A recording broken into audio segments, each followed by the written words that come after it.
By the way, are you coming to Laircon 2022? I'll be there, and so will several of my DM Lair team members. This year, Laircon takes place in Pensacola, Florida on October 7th, 8th, and 9th. We'll have D&D games, other RPG and tabletop games, workshops, and panels. And every game master who runs at least one RPG game at the con gets an exclusive Laircon 2022 GM t-shirt. So please come hang out with me and my crew, and maybe even play in a game of D&D with us. You can learn more and purchase passes at the link below.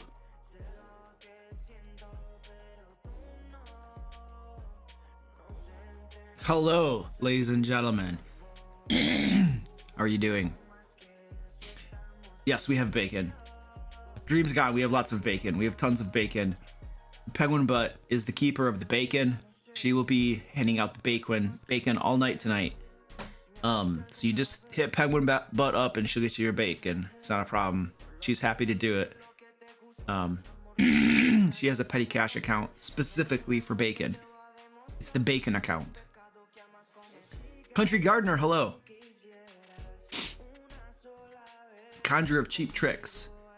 Nice. What up, dude? What's up, Goliath? Dwarves and Dragons, hello. What's up, Ransom? Jerry? Ransom? What's up? Matt Hurst, hello. Stream Elements bot is now running, supposedly. But if I'm not mistaken, our last stream, it was not working. What's up, Hunter? I'm doing okay-ish. I just had this massive coughing fit and stuff right before the stream, which is my excuse for today why the stream started late. Actually, I had to take the dog out to go to the bathroom. And then when I came back in, I had a coughing fit. You know, because I smoke 10 packs a day and stuff. No, I don't. Rachel Fields, hello. How you doing? Heather Burke, what's up? Dankin Smith, hello. Matthew Chamberlain, what's up, dude? Kark Semi, what's up? Magnus, hello. Goose says, I just recently found your channel because I'm starting as a new DM. It's super helpful. Thank you. You are very welcome, Goose. Stick around, dude. Binge all the videos. Like, binge the videos. I have a Dungeon Mastering 101 playlist that has, like, a lot of the stuff in it. You can just listen to that. You're at the gym working out on the treadmill and stuff. You can listen to it. You're driving to work. You can listen to it. I used to do that with like, I still do that. I'm always, if I'm in the car driving somewhere long distance, when I can, like if I'm alone, I'll listen to podcasts or something on Audible. When I'm at the gym, same thing. So it's like, you know, it's at least an hour of listening to something that helps me learn something. Goose says that they are. Sweet. Heather says, hi, Luke. Besides you coughing today, I hope you've been well, and hope the mods have been well too. Well, we were okay. Let me share you. My wife and I went out to eat somewhere today, and let me tell you, pictures are deceiving. We're gonna pull this place up. What is it called? La Cocina Cubana? La Cocina Cubana. I think it's called La Cocina. Yeah, there we go. I find it. We're gonna take a look at these people because we went to eat here and it was not good. So I just want to show you guys where I went today to eat and talk you out of going there because it was very bad. So here we go. Let's just take a look at this. It's called La Cocina Cubana. It's here, we're close to where I live, and the pictures. Why won't? How do the pictures actually progress? There's no button to show the pictures. You suck. Okay, so you won't show me pictures? You won't show me pictures. You piece of junk, man. Oh my gosh. Oh my word, it's so stupid. See photos. Why won't you show me? You're gonna make me click? I can't just push the left or right button? This is so dumb. Anyway, this stuff looks really good. Empanadas, probably empanada or algo así, un sandwich, algo así. And then we have tacos. We have tostones. Oh, you guys, these are so good. I had these when I was in Central America. These things are amazing. They were horrible here. Arroz con frijoles. You got some basic. Oh, papas rellenas. We didn't try these. They look interesting. And these are the tostones. They were not, I mean, these things are so good, and I don't know how they screwed these up. What did I had? I had like un plato de, where was this thing? I'm trying to find the thing I had. There we go. This is kind of, yeah, this is it.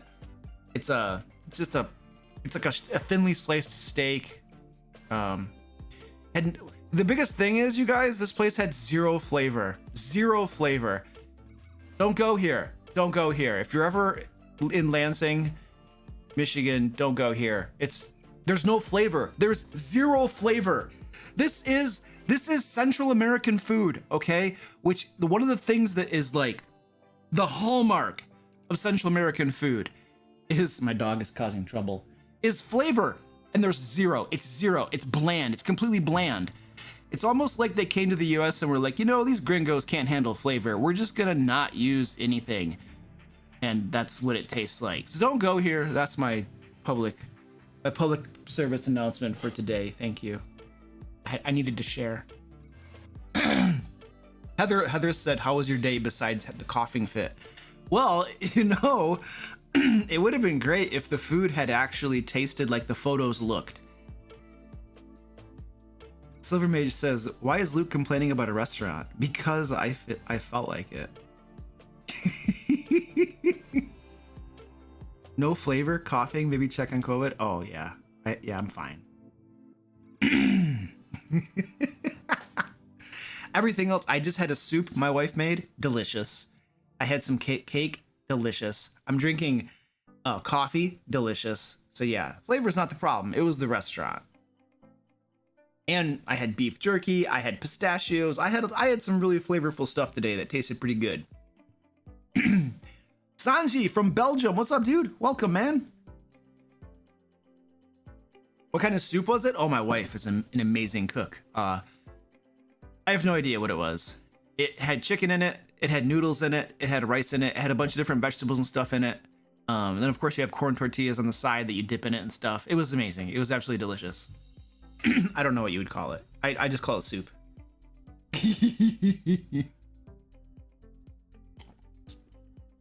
Sometimes bad food is just bad food. I mean, it wasn't, I don't know.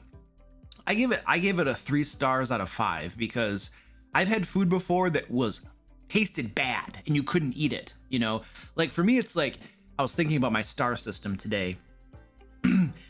If it's 1 star, that's like you can't even eat it. It's so bad you can't eat it. It just tastes horrible, right? You have to send it back. 2 stars is like, oh gosh, it tasted kind of bad, but you could manage it. 3 is just like, it was just like maybe bland or no flavor or something. You know, then 4 and 5 is when you start to get to actually stuff that tastes really good. You know what I mean? Ed's waiting for your tacos. Those tacos were delivered, dude. Like, seriously, I have photos from whoever delivered them sent me photos showing that they were left on your doorstep. So I have proof of delivery and everything, dude. So I don't know what the complaint is, man. Danny's in the house and we're making her hungry. Woo! Yay! You shouldn't have to go to Mexico to get good tacos, dude. You don't have to. There's places I've been to that have great tacos. Just nothing near my house, which is the crappy part. I have to drive 3 hours to the nearest place that we know of that has good tacos.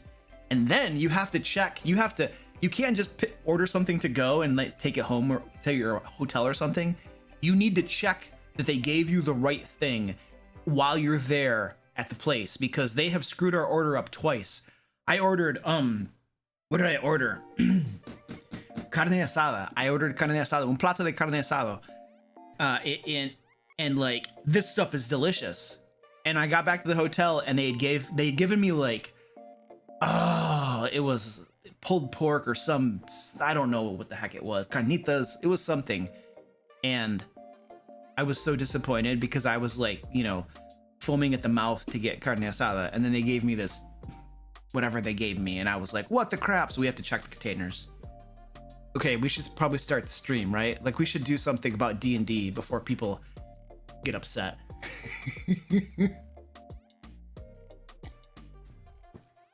If they had given me bacon, it might have been better. I'm pretty sure it was like carnitas, and that's not what I wanted. It's just like, all right, let's do this.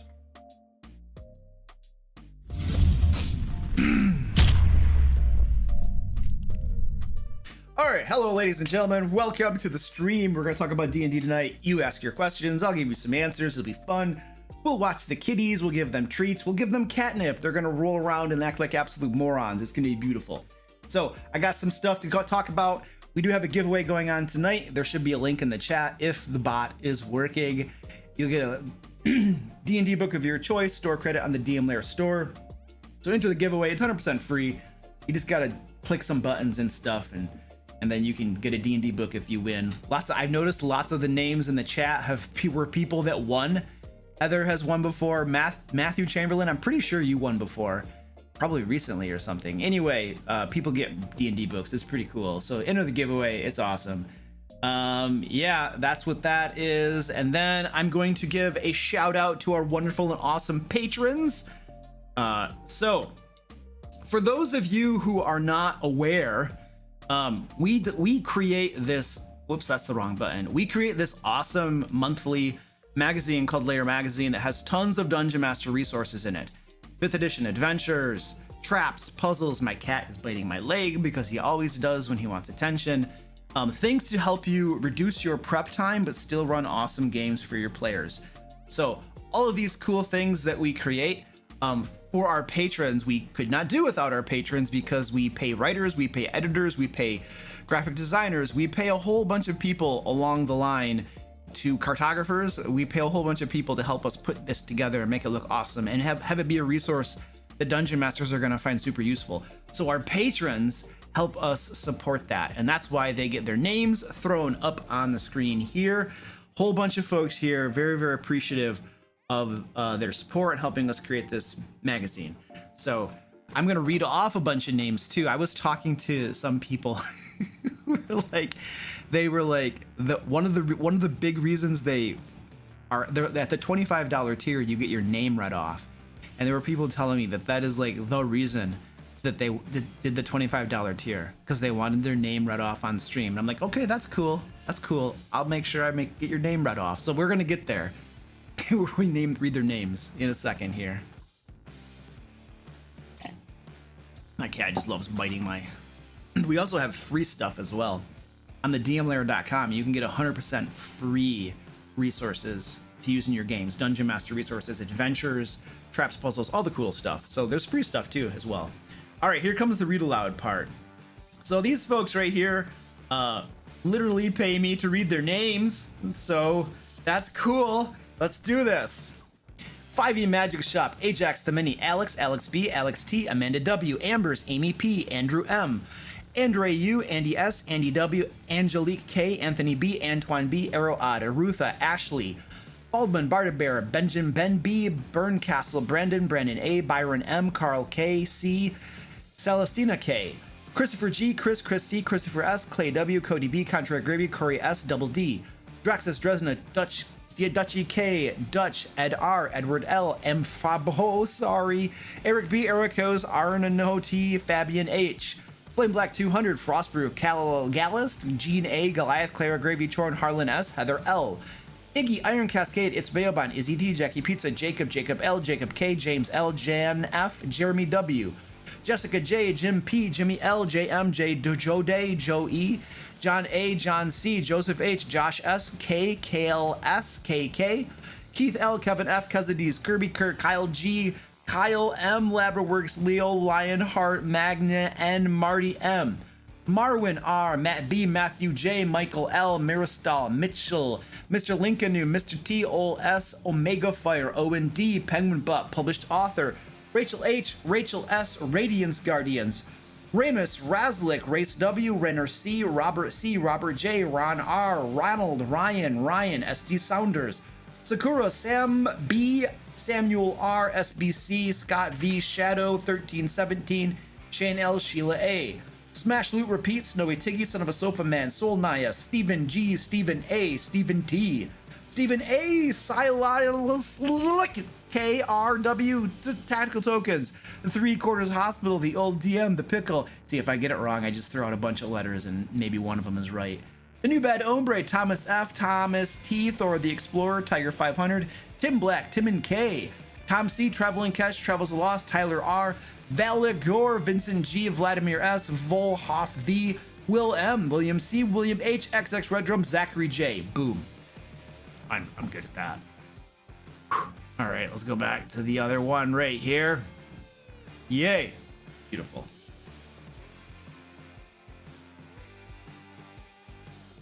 Is Stream Elements still... I mean, it's doing stuff. I can see it doing stuff.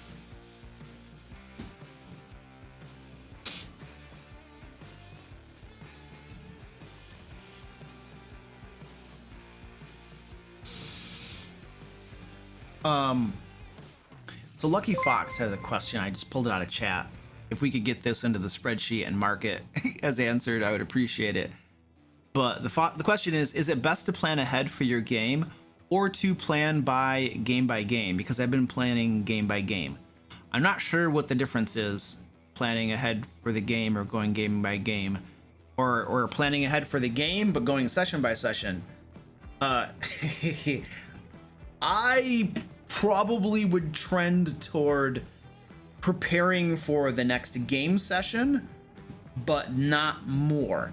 And the interesting thing is that when I make sure that I have prepared for the next game session, that means that I've prepared the next adventure that they're going to go on, whether it's a dungeon or a castle or some place, whatever the adventure happens to be. I'm going to prepare that because they're going there in the next game session. Now, the thing is that most adventures that you run in D&D, unless you're playing a completely different game than I have been my entire life and the other games I've seen, most adventures you go on take several game sessions. It might take you 2 or 3, maybe even 4 game sessions, depending on how big the adventure is and how slow your party goes or how fast they go. So if I plan one adventure for the next game session, it's gonna last me like 3 game sessions because they're gonna be at that dungeon doing that adventure for a while. And then the next game session, I don't have to plan a whole lot. I can just refresh my memory about that adventure and then we just pick up and go. So I'm not designing a new adventure and preparing a new adventure every single game session because usually adventures take several game sessions. So, but what I would recommend is just prepare one adventure in advance. So if they tell you, hey, we're gonna go do this thing, cool. Like, let's pretend I give my party 3 different plot hooks. Here's 3 different things you could do. And then they tell me, we're gonna do that one right there. Okay, cool. I prepare that adventure. And then the next game session, they go there, we run that adventure. Yay, it takes us 3 sessions. Yay. When we're getting toward the end of that adventure, I might ask my group, hey guys, what do you think you're gonna do next? So that I can go prepare that adventure. But I wouldn't necessarily suggest preparing ahead too much. You might have a general idea of plot hooks that might be out there. You might have a general idea of what your bad guys are doing in the game world and things that might happen or situations that might arise. But I would not do any in my personal opinion, any granular, detailed level planning is probably not the best thing to do ahead of time, because what you're going to find happening, one of 2 things. 1, you plan this adventure and they decide not to go there. And you're like, well, I did a lot of work for nothing. That's a possibility. That could happen. Now, good groups of players aren't going to screw you over like that. Good groups of players are going to understand social contract and say, look, our dungeon master prepared the adventure. It takes a lot of work to do that. We should go do that eventually. But not all groups are created equally, so you probably want to protect yourself a little bit. Don't plan a whole bunch of stuff if you're not even sure they're going to go there. Once they've committed and say, we'll go here, then that's a different story. The second thing that could potentially happen is if you plan stuff out totally in advance. Crap, I had 2 things and now I forgot it. I got a cat biting me, another cat rubbing. This cat right here, you can see him on the small camera. This is Squeaky. He is biting my leg right now because he's jealous. And I'm talking to you instead of petting him, I guess. I don't know. What the heck was it? They either don't go there and they don't do the thing. Gosh, what was it? I don't know. There was another reason not to plan things out in advance. I had two good reasons in my head. Now I can't remember the second one. So anyway, yeah, I wouldn't plan things out in advance. I had two reasons. Just trust me that there was a second one that was really good. This cat, I swear, Squeaky, you're gonna get it. Tubby. Yes, that's not a question.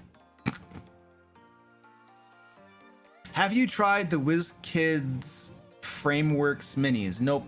I don't know. I mostly buy Dragon's Bones Kickstarters. I've heard that WizKids minis have gotten better. They used to be absolutely horrible. I've heard that they're getting better. So, but I don't actually have any.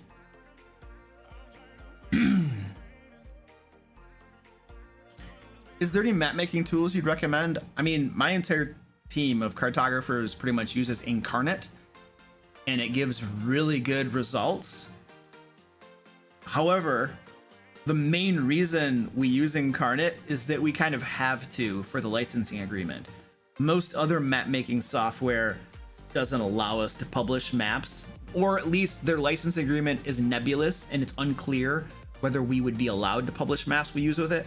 But Incarnate has a very clear license that allows us to use the maps that we create there to publish them. So we use Incarnate for that reason, but it also gives you really nice results as well. So, and it's the subscription to Incarnate is $25 a year. $25 a year for a pretty solid map making software. So I feel pretty confident recommending that. Now, is it user friendly and easy to use? I don't know a whole lot. Like, I've went in there and done things, but I haven't done a whole lot. So I know that you can get super good results, but you probably, like any tool, need practice with it.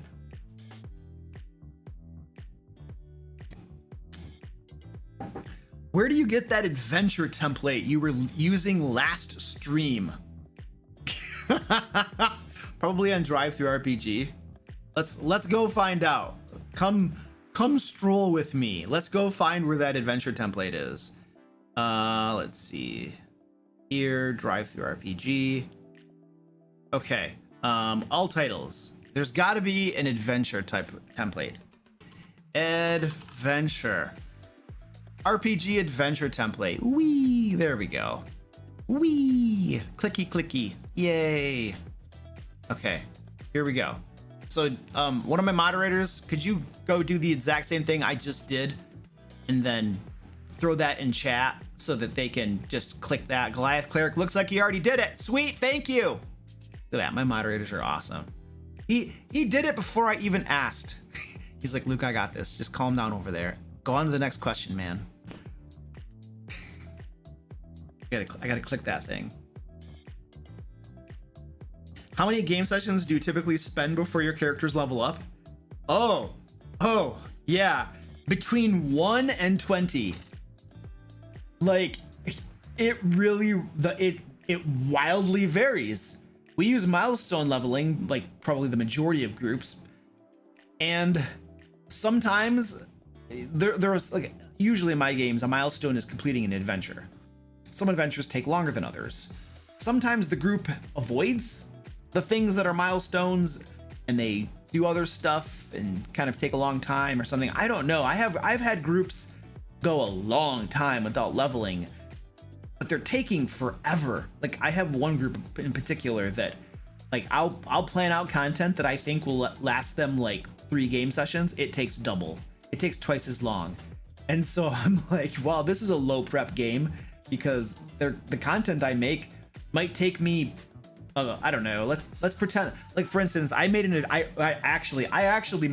recently made a huge adventure for these guys. There are 3 milestones in this adventure. It is a big, huge temple, and it's big. It's really big.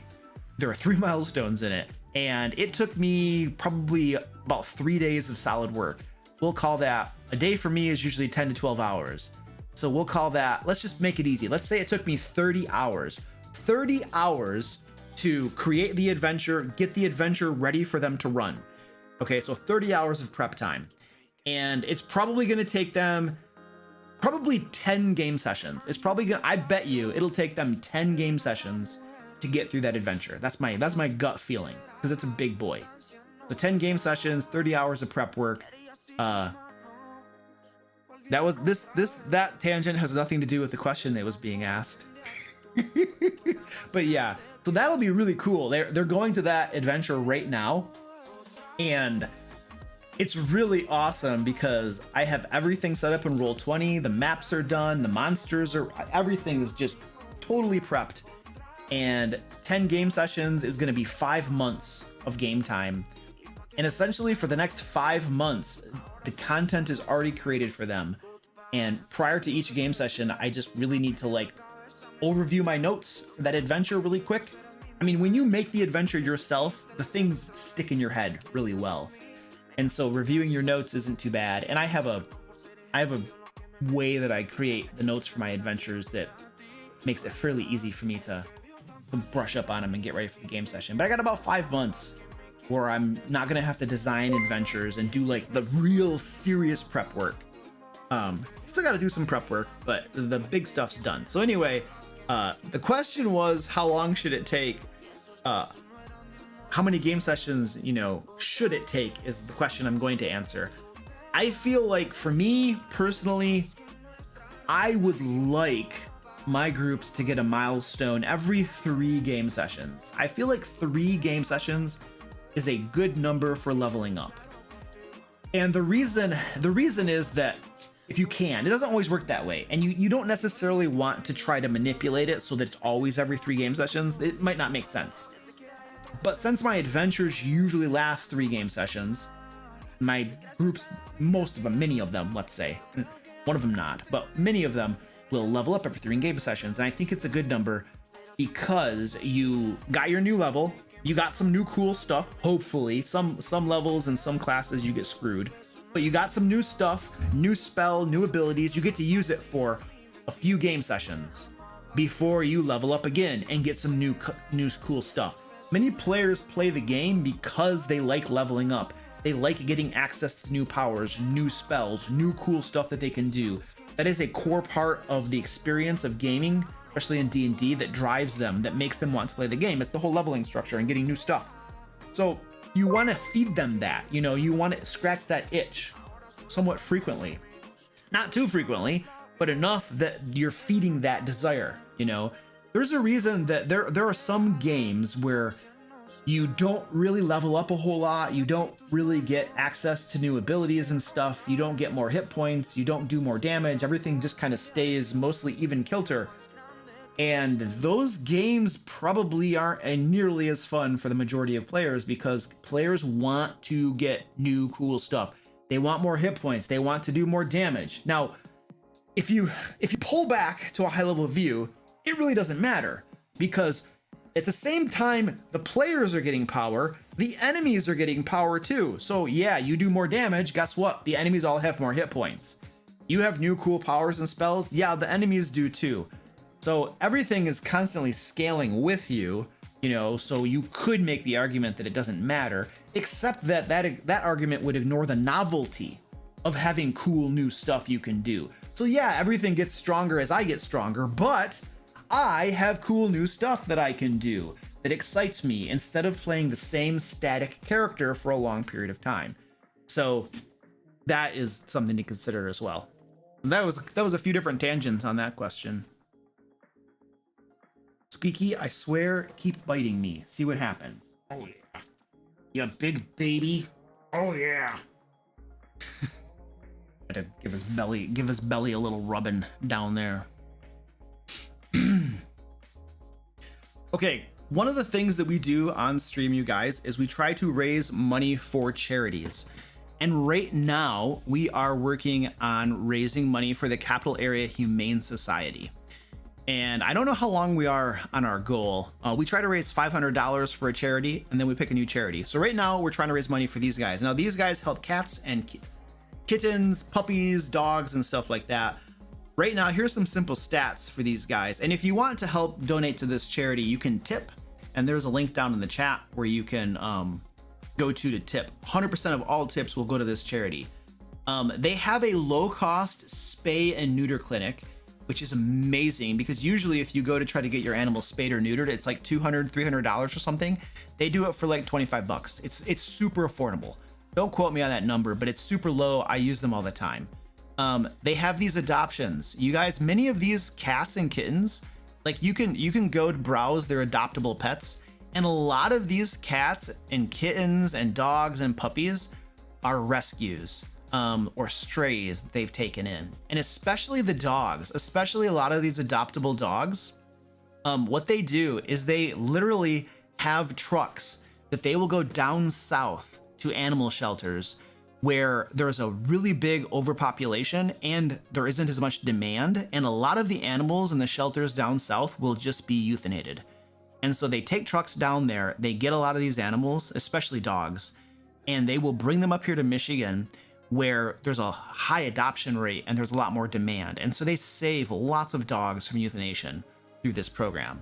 So this is one of the reasons, that's a big reason I always try to raise money for these. I give to the Capillary Humane Society myself every single month. I have a monthly donation I make. And so every so often on stream, we try to raise money for them as well. So if you'd like to do that, 100% of all tips will go toward these folks. It looks like Ed has already given $25 tip. I appreciate that, Ed. Thank you very much. Also, the other thing I'm going to do is I was doing this back when we were raising money for Stack Up, but I would do push-ups on stream, I would dance on stream, and I would sing on stream if people donated certain amounts. And so I think I'm going to try doing that again because people usually like punishing me and seeing me do stupid stuff. So if you donate $50, it's got to be a tip. Make sure it's a tip because if you tip, that money goes all directly to the charity. If you do like a super chat, like 40% of that goes to YouTube and 60% of it comes to me. So don't super chat. You want to make sure it's a tip, and then your money will go to the charity. But if you do a $50 tip, I'll do push-ups. $100 tip, I will dance on stream. This is all on stream too. $250 will get me to sing, dance, and do push-ups. Not at the same time. I am not that talented. So we'll play a little game and see if people make me look stupid. All right, let's hit another question.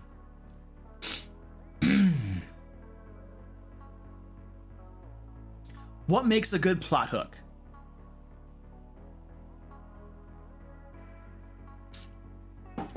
I think there are a few different elements to make a good plot hook. The first thing is it needs to explain what's going on in a clear way. It needs to be very clear to the players what the problem is and what they should do about it. Like, what is your next step? Like, that's great. There's this evil bad guy who's trying to destroy the world. Great. But what is my next step? Where should I go? Who should I talk to? What's my next step? So give me a problem, but give me a place to go. Give me someone to talk to. Otherwise, I might be like, oh, it's a horrible bad person. That's great. I don't know what to do about it. So, problem, next step. You also want to have some sort of appeal, an appeal in there. And what I mean by appeal is a motivating factor, something that is going to want to get either your players or their characters to go do that thing, to go on that quest, to go on the adventure, to stop the bad guy. Because you don't just need to motivate characters. A lot of people will be like, I think I have a cat outside. I hear a cat meowing. A lot of people will be like, well, it's a role-playing game, so you want to motivate the characters. Make sure your plot hook is motivating the characters, either from their backstories, from their personality traits, from their bonds, or from their flaws. And that's great. If you have something in a plot hook that is going to make a character want to go do the thing, let's pretend you have a paladin who is devoted to stopping all evil. Okay, great. There's a bad guy. He's doing bad things. That'll motivate the paladin. That's fine. But the player is role-playing that paladin, and they may or may not be actually role-playing the paladin very well. They might not even care. So you also want to consider motivating that player. What does that player want to do? What do they like in the game? Do they like X, Y, and Z things? Well, if you have those baked into your plot hook, you're going to be able to hook that player, and then you'll be able to hook characters as well, because some players will really do the serious hardcore role-playing, and they'll really think about what their characters would do and want to do, And they don't care if you try to hook them, they're just going to ignore it because you have to hook their character. But consider hooking both of those things. So that's another part of it. The other thing, and I think this is probably the last thing, is a reward. This is part of a motivating factor. It's part of something to motivate them to do it, but it's a little bit distinct, but you want to have some sort of reward. Sometimes the reward might just be, you know, the gratitude of the town, a parade, some accolades and stuff like that. It might be gold, it might be magic items, but you want to have something there that's going to reward them. So here's a problem. Here is the thing that you should go do to get started on it if you would like to. Here are some reasons you might consider going and doing this thing. And if you do go do this thing, we're going to give you some rewards. It could be X, Y, and Z. It doesn't matter. Now, in one of our issues of Lair Magazine, we had a new reward system that gave you different options for rewarding your players besides just gold and magic items. I don't know exactly which issue of Lair Magazine it was, but if one of our moderators could go find it and maybe put a link or something in case people are interested in it. But basically, it's a really well done article with explanations and then systems and then tables and then ideas, and it covers all 4 tiers of play. So no matter what level your characters are at, you have something in there that you can reward them with to make them feel good, besides just gold and magic items, because that's really kind of overdone. And honestly, it gets you in trouble if you reward too much with gold and magic items, because if you give them tons of gold, then guess what? They're going to have tons of gold, and then they're going to want to use it on something. And then guess what? In the Dungeon Master Guide or the Player Handbook, there's jack diddly squat to spend your gold on. So then you, the Dungeon Master, have to come up with things for them to spend their gold on. And I mean, there are third-party resources you could get, but it's a problem that needs to be solved. If you just give them more magic items, well then guess what? The power creep begins to come into play, and then you have to adjust your adventures and things to make up for the fact that they are now more and more powerful. And if you allow them to spend their gold to buy magic items, you just have a circular wheel of death going on there that just causes you to have to, you know, account for their increased power and stuff. So more gold and more magic items isn't always a solution. You need to have those things. It's a core part of the game. Players like gold, they like magic items. I'm not saying don't give it to them. I'm just saying that there are other things you can reward them with, such as the system we put out in Lair Magazine that is going to help you make your players feel rewarded and like they're doing cool stuff. So it's an idea for you. I think Goliath Cleric just put the link up to the back issue of the Lair Magazine that has that stuff in there too.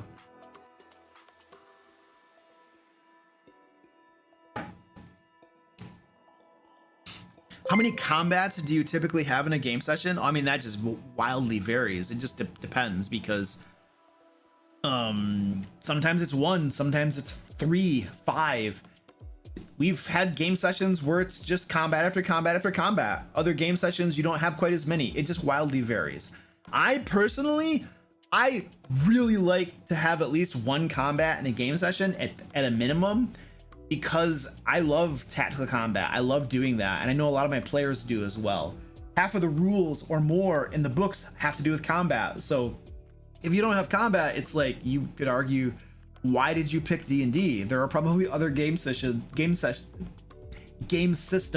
that will better facilitate the type of game you want to run. So I like combat. I put at least 1 if I can in a game session. Sometimes game sessions happen where you don't have any combat and it's life. But 1 is a minimum of 1 is my personal preference, but this is just suited to taste. There are some groups that just play different types of games. So you don't have to do what I do, right? You do what you and your players like doing. Okay, I saw some super chats and I'm trying to find them now. Okay, here we go. Jason Coleman, thank you for the $20 super chat, man. I appreciate that. Happy Friday, Luke. Thanks for the help on the Blinksky doll stats. Yeah, no problem, dude. You got lucky, dude, because you asked me. So in my context for everybody else, in my Curse of Strahd game, about a year ago, I had a doll attack the group. One of the party, here's the thing. One of my players was gone from a game session. Were they gone from? I think they were gone from a game session, or I don't know what happened. One of the players somehow ended up with a doll in their backpack. I think it was Stefan. He had a doll in his backpack, and he's terrified of dolls and hates dolls. The character, not the player. And one game, and I had that in my back pocket, and I was like, if at the right point, this doll is going to come alive and attack the group. And so during one of the game sessions, that's what happened. And I pulled a stab block from a monster out of Tome of Beasts or Tome of Beasts 2, and I just had it applied it to the doll. It was an eye golem, is what it was, and it was an amazing battle. Stefan ended up getting both of his eyes gouged out. He was blinded, and he's a spellcaster. That's really bad. And it was really cool. But anyway, Jason asked me, like, do you remember what the stat block was you used for that doll? And that was like from a year ago. And I was in the middle of typing to you, like, dude, that was too long ago. I don't remember. And then I was like, well, maybe I'll get lucky. And I went to my OneNote and just started clicking through some of my game notes. And I just luckily clicked one and saw it. So you got super lucky, because I didn't really have time to go dig too much, but I found it really quickly. So yeah, you're welcome. You got lucky, man, because I don't know. I was like, I don't know how I'm gonna remember what I did a year ago. Not to be needy, but could you help me find Reimagining the Bounty of the Land on DM Lair store, mentioned in July issue of Lair Magazine? Stumped. Thanks. We just released it, dude. We literally just released it. It's out right now. It was published a couple days ago. One of my moderators, if you go to the DM Lair store, you can find it. It's in the miscellaneous resources area. I mean, I can go there and just show you where to click. Stand by. You want to take forever to load that page, buddy? Here we go. Here we go. Here we go. So if you go over to the DM Lair store and then go down to 5E DM resources, it is right there. And then you can grab it. It's also, if you're a DM Lair patron, I believe at $15 and above, you get this for free this month. This month, you'll get this automatically. So Jason or whoever asked that. Yeah, I think it was Jason. If you're a DM Lair patron, you have this already. Go if you're a $15 above patron, you already have this. Go to the patron reward page and just download it. It's attached to it. So don't buy it a second time. Just go grab it. You already have it. I had, this is frustrating.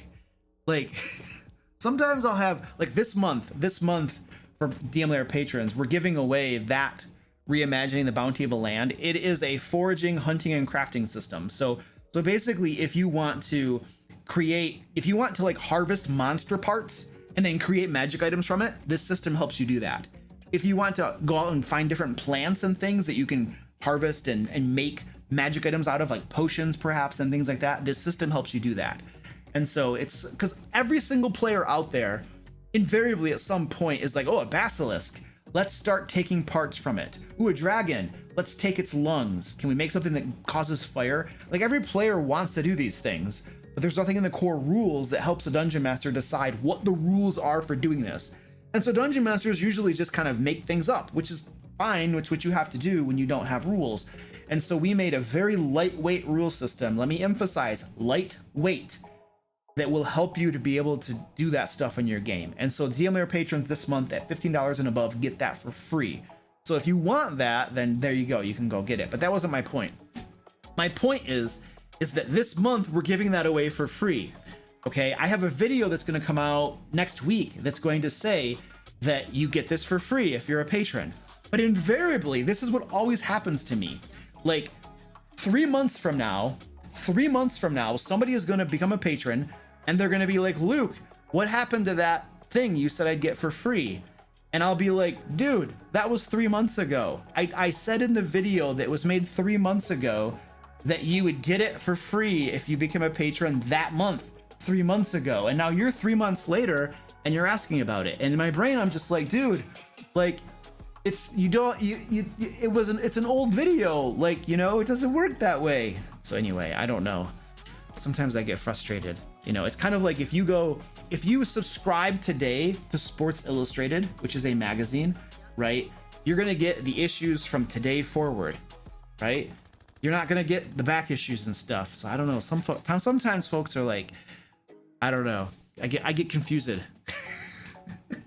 All right, let's hit a question.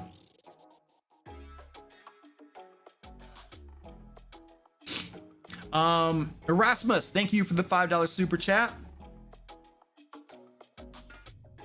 I have a player that keeps making bad decisions and gets mad when I punish him for his bad decisions. How do I combat this?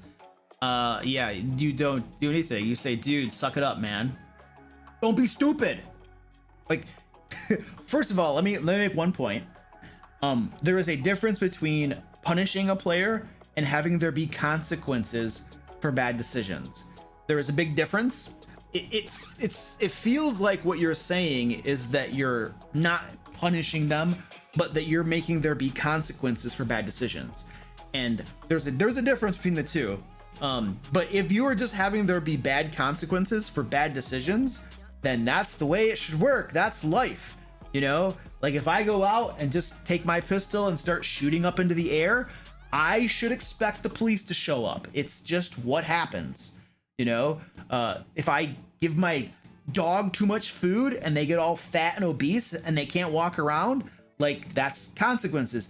Bad decision, bad consequence. Like they go hand in hand in real life, and they should in a game as well. A game that tries to have like a verisimilitude, a semblance of reality and stuff. So if they're making bad decisions and there are consequential bad things that happen in the game, then there's nothing you should do except tell your player to calm down. That's the way it should work. Stop making bad decisions and bad things might stop happening. Like, I don't know what you want me to do here. You went up to the town guards and you shot one of them in the face. And now all the town guards like arrested you and stuff, and you're going to be executed. Like, what do you want me to do here? Like, you're tying my hands up. Like, stop being stupid. And then maybe better things will happen. You know, I don't know what other better solution there should be. You could try to explain to them that, look at this game world that we're in is a representation of a reality. And if you do certain things, you should expect certain things to happen in return. Like, that's just life. That's the way it works. You know, you might just have a player who cannot be reasoned with, though, because some players just want to be able to go into a game world and cause havoc, run amok, and do crazy, stupid stuff and have nothing happen as a result of it. They just want to go wild on the world and expect that they're going to be fine. And that is an unreasonable expectation, and your player might not want to let go of it. And if that's the case, and you try talking to them and stuff, and they just won't let go of it, and they're adamant that they should be able to run amok, they should be able to do just what they do in Grand Theft Auto and just, like, you know, kill and slaughter and steal and nothing. Like, if that's what they think and they're holding on to that and they won't let go, then you might just have to let go of that player, because their expectations of the game are wildly different than the actual game you're running. So I don't know. There's some thoughts. Yeah.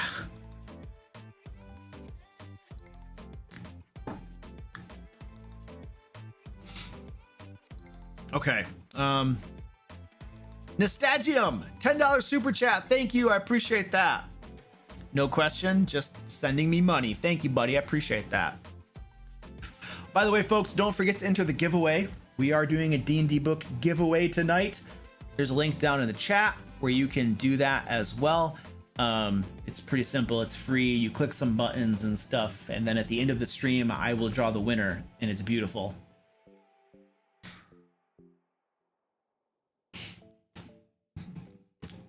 By the way, too, we have this name up here. Ed Robinson's name is currently up here on the stream. And whenever you tip or super chat, you deal him damage. And he is slowly being slaughtered. So we have Erasmus and Nostalgium, who have depleted his hit points. It looks like with a $35 tip, you can kill him and get your name up on the board as well. So if you're interested in having your name up there and getting Ed off the board, because Ed doesn't need his name up on that board, let's be honest, he's been up there long enough, you can do that. And remember, if you tip, all that tip money is going to go toward the Capital Area Humane Society and help our dogs and kitties. So I would encourage you to tip. I prefer you to tip over super chat because we get to give the money to charity. Whenever you super chat, my wife gets half of it. Which is fine. I love my wife. I'm just making a joke. Some people are like, oh, what's going on over there? It's like, calm down, folks. How do you play D&D by yourself? I have absolutely no idea. I would go find a friend or two to play D&D with. You know, there are board games that you can play solo if you want to, and that's probably going to work better than D&D. D&D, it was not a game. See, whenever you think about playing a game, you want to consider, what was this game designed to do? How was this game designed to be played? D&D was simply not designed to be played solo. It wasn't. So if you want to do something vastly and wildly divergent from what it was designed to do, you can expect there to be some friction, and you can expect there to possibly be less than stellar results. But if you want to play something like D&D, you could go find a game that is similar. I believe I was just playing a board game last night or the night before called Swords and Sorcery or something, and I played other games. There's like a Conan game. There's a Zombicide. There are lots of these games that you could easily play by yourself. Any board game that doesn't have a dungeon master role or a game master role, you could easily play by yourself if you wanted to. And there are some of these that come very somewhat close.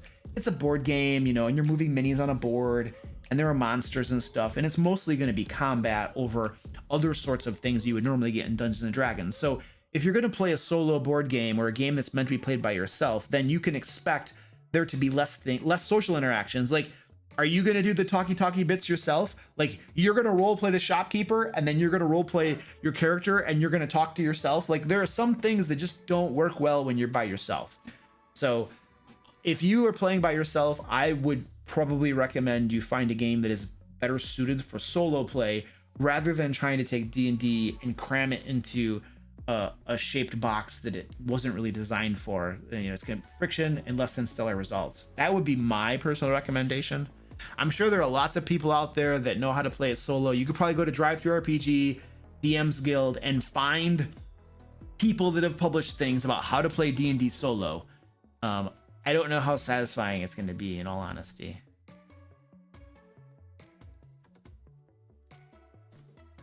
I think a good board game that does not have a game master role is a good place to start.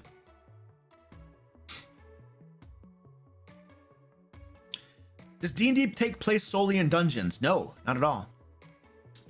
So what D&D does do, or especially if you look at modules that get published, most adventures that get published, most adventures and modules in Dungeons and Dragons are location based.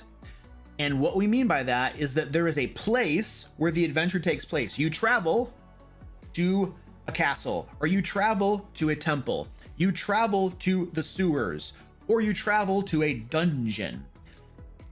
It's a location-based adventure, and then you have a map of that location with the different things that are in the rooms, and there's usually a backstory, there's something going on, there is a situation, a problem, and then the characters go to that location, and then they interact with that situation, and they hopefully resolve that problem one way or another. And that's a location-based adventure. The other type of adventure is a event-based adventure. Now, you don't find a whole lot of event-based adventures, and I did a video a while ago on event-based adventures and how to run a good one, or ideas on how to do event-based adventures. But you don't find a whole lot of event-based adventures because they not published, because they are very difficult to publish, they're difficult to write, and they can be complex to run. But I will happily say that my team, and specifically Zach on our team, who is Goliath Cleric in the chat here, came up with a way to write event-based adventures that works, that makes sense, that helps game masters run event-based adventures. And pretty much every other month, one of the adventures that we publish is an event-based adventure. For instance, I'm gonna pop over to I have to give a little bit of preface and backstory to answer your question. And then you asked if everything is in a dungeon, and the answer is no, not everything is in a dungeon. But over on the DM Lair store, if I go to the 5th edition adventures, some of these are event-based. Like, I think Retribution of the Drow, if I can find that one. We have a whole bunch of stuff over here. Let me see if I can find the right one. Retribution of the Drow, and there's a lot of them that we've been publishing, but Retribution of the Drow, for instance, is an event-based adventure. And so we have a way that we publish this that helps you run an event-based adventure, as opposed to a location-based adventure. And there's a little bit of a difference between the two. But the question was, is everything in a dungeon? And the answer is no. But here's the thing. Most of the time when somebody says dungeon in the game, what they actually mean is a location-based adventure. For instance, when I am explaining things in my vernacular, when I say the dungeon, I'm talking about a location anywhere. Castle, a temple, the sewers, or an actual dungeon, the crypts somewhere. But a dungeon just refers to the location where something takes place, where the main adventure takes place in an adventure, in a location-based adventure. And then event-based adventures are a different beast. If you want to see what they look like and how they can be run, then you can go grab one off our store. They're like $3. They're hardly anything, and then you can see how we publish them and stuff. And they can be really cool to run in your games. I'm not going to go into a whole bunch of details on event-based adventures right now, but they can be really fun to run in your games. And I have a video on my channel too that you can look up that'll give you more information about event-based adventures. But you don't see a whole lot of them published because they're challenging to publish and write well so that game masters can follow them and actually run them at their game tables.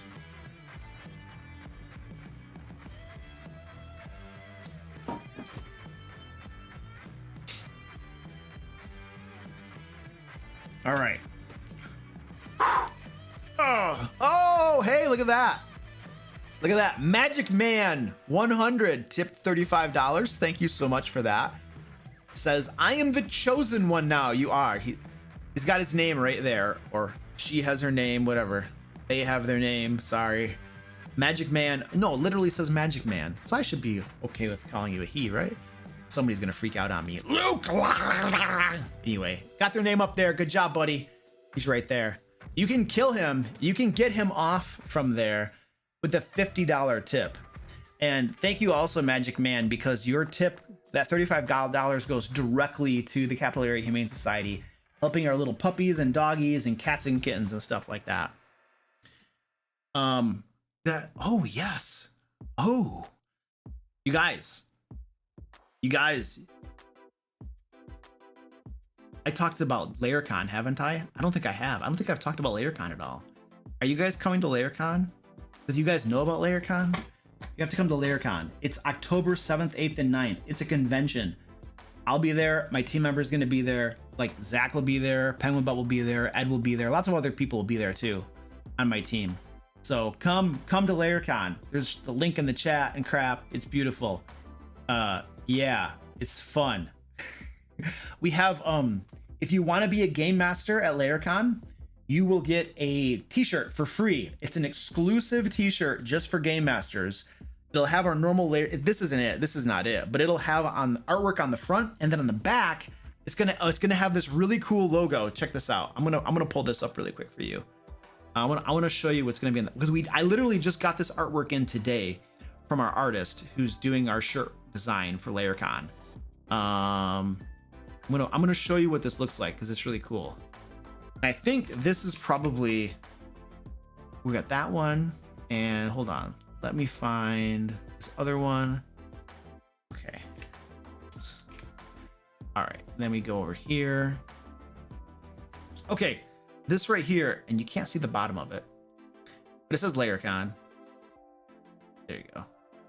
Come on, let me move it. Let me move it. There you go. So this is on the front of the shirt, and it just made it bigger. That's on the front of the shirt. And then the back of the shirt, the GM exclusive shirt, only for people who run games at Laircon. This is going to be on the back of it. They came, they tried, they TPK'd. It's so cool. So anyway, if you sign up to run games at Laircon, then you're going to get a shirt. This is going to be in the back of it, and it's really cool. Now, I don't necessarily recommend that you TPK your group. I never recommend that you intentionally do it. This is the tongue-in-cheek because it's funny, not because I actually endorse, killing your players intentionally, but it does happen. It's a game. It happens, Yeah, Rachel, it looks really cool. Yeah, my whole team will have these things. That'd be sweet. I'll have one too. When is Laircon Australia? I don't know that. Yeah, I've never been to Australia. I don't know if I want to go to Australia. I'm gonna be honest with you. Like, there are so many things in Australia that will kill you. Like if you ever watch these shows that talk about the most dangerous animals in the world, like almost all of them are in Australia. It's like the spider that kills you, the snake that kills you, the X, Y, and Z that kills you. It's like, geez, man, like 9 out of 10 of the world's most dangerous animals are in Australia. I don't know, that's dangerous. I mean, I'm sure Australia is amazing, but my life expectancy might go down. The drop bear? I don't even know what that is, dude. Wow. TPK doesn't mean total players killed? Yeah. I'm sure Australia is wonderful. I've never been there. I'm just poking fun at the fact that you guys got some nasty, dangerous monsters living in Australia. Okay, cool. We're gonna do this. My cats have been like all over me because they want their cat treat. So I'm gonna give them their cat treat. And I want to get some coffee. So this is their cat treat. There we go. Here we go. We got them. They're coming. They's a coming. Oh my gosh. If I make this noise, do any of your cats come running? I've had people whose cats, their cats at home will come running when I do that.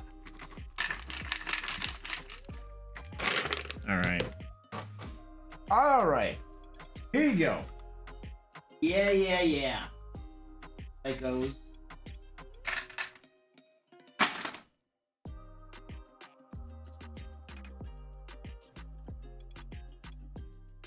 Squeaky has food on his back.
No, go lie down.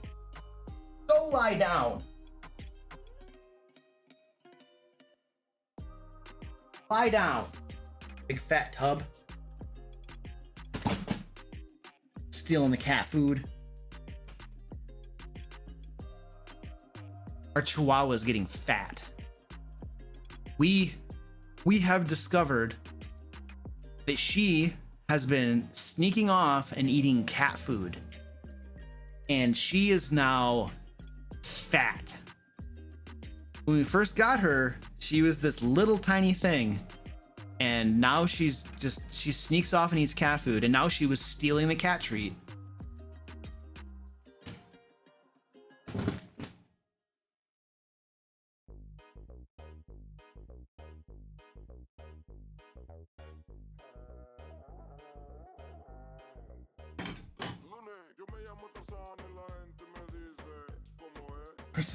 He still has the food on his back. You got food on your back, genius. Oh.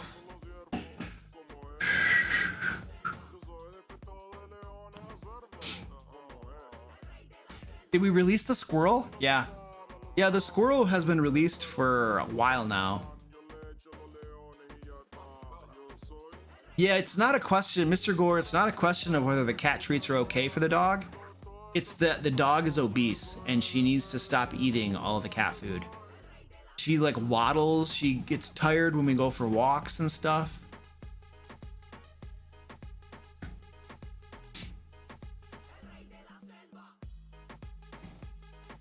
Yes, the cats could also lose some weight. Here's the thing. We have 7 cats, 7 of them. And cats are like communal eaters. And look at that one right there, little guy. He's the smallest thing in the world. 2 of our other cats, Mommy and Little Girl, they're also they're like normal weights. We have 4 cats that could lose some weight. Squeaky especially could lose some weight. But 3 of the cats are fine. But because they're communal eaters, it's really hard to put cats on diets and make sure that the ones that need to lose the weight. Because if you just reduce their overall food, guess what's going to happen?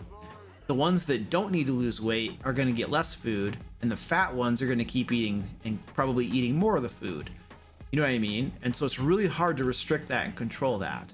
But a dog is a little different. I can keep an eye on this dog because this dog goes with me. She follows me everywhere. She's not left alone. Principally because it might just be Chihuahuas in general, but she's mostly potty trained. But if you don't keep an eye on her, you don't know what you're gonna find. So you can't leave her unsupervised. She pretty much goes with you everywhere. All right, so there's my explanation on cats and stuff.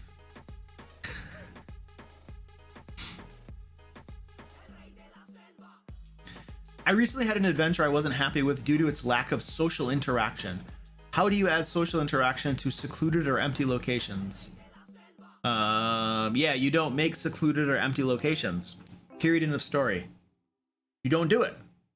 Like you're like Luke, how can I shoot myself in the head but not die?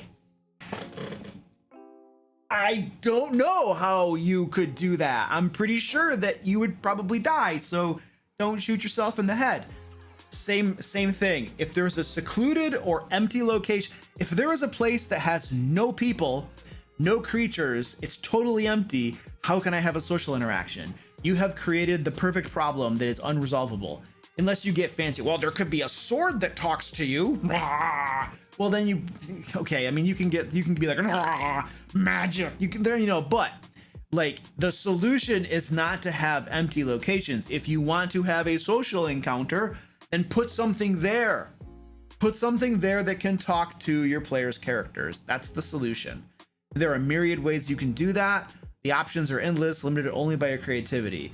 But you have to give yourself the right tools to work with. If you're like, well, I don't know I have all of these nails and I can't get them in the boards. Well, you don't have any hammers. Yeah, but I'm not gonna get any hammers. Well, then you're screwed. What can I tell you? Hey, no, go lie down. Lie down. Lie down. Come on. Go to your bed. Little turd. Jeez. She likes carrots though. She loves carrots. But I told my wife, you can't give her a ton of carrots. Because my wife is like, I'll just give her tons of carrots. And I'm like, you can't just give her tons of carrots. Carrots have like a fat soluble vitamin that you can overdose on, and if you're feeding our little Chihuahua tons of carrots, then that could be a problem. So, but the dog loves carrots. Use a rock to hammer? Yeah, okay.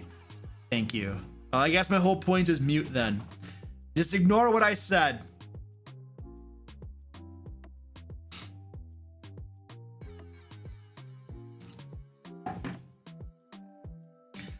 How do you approach staying on task during session prep?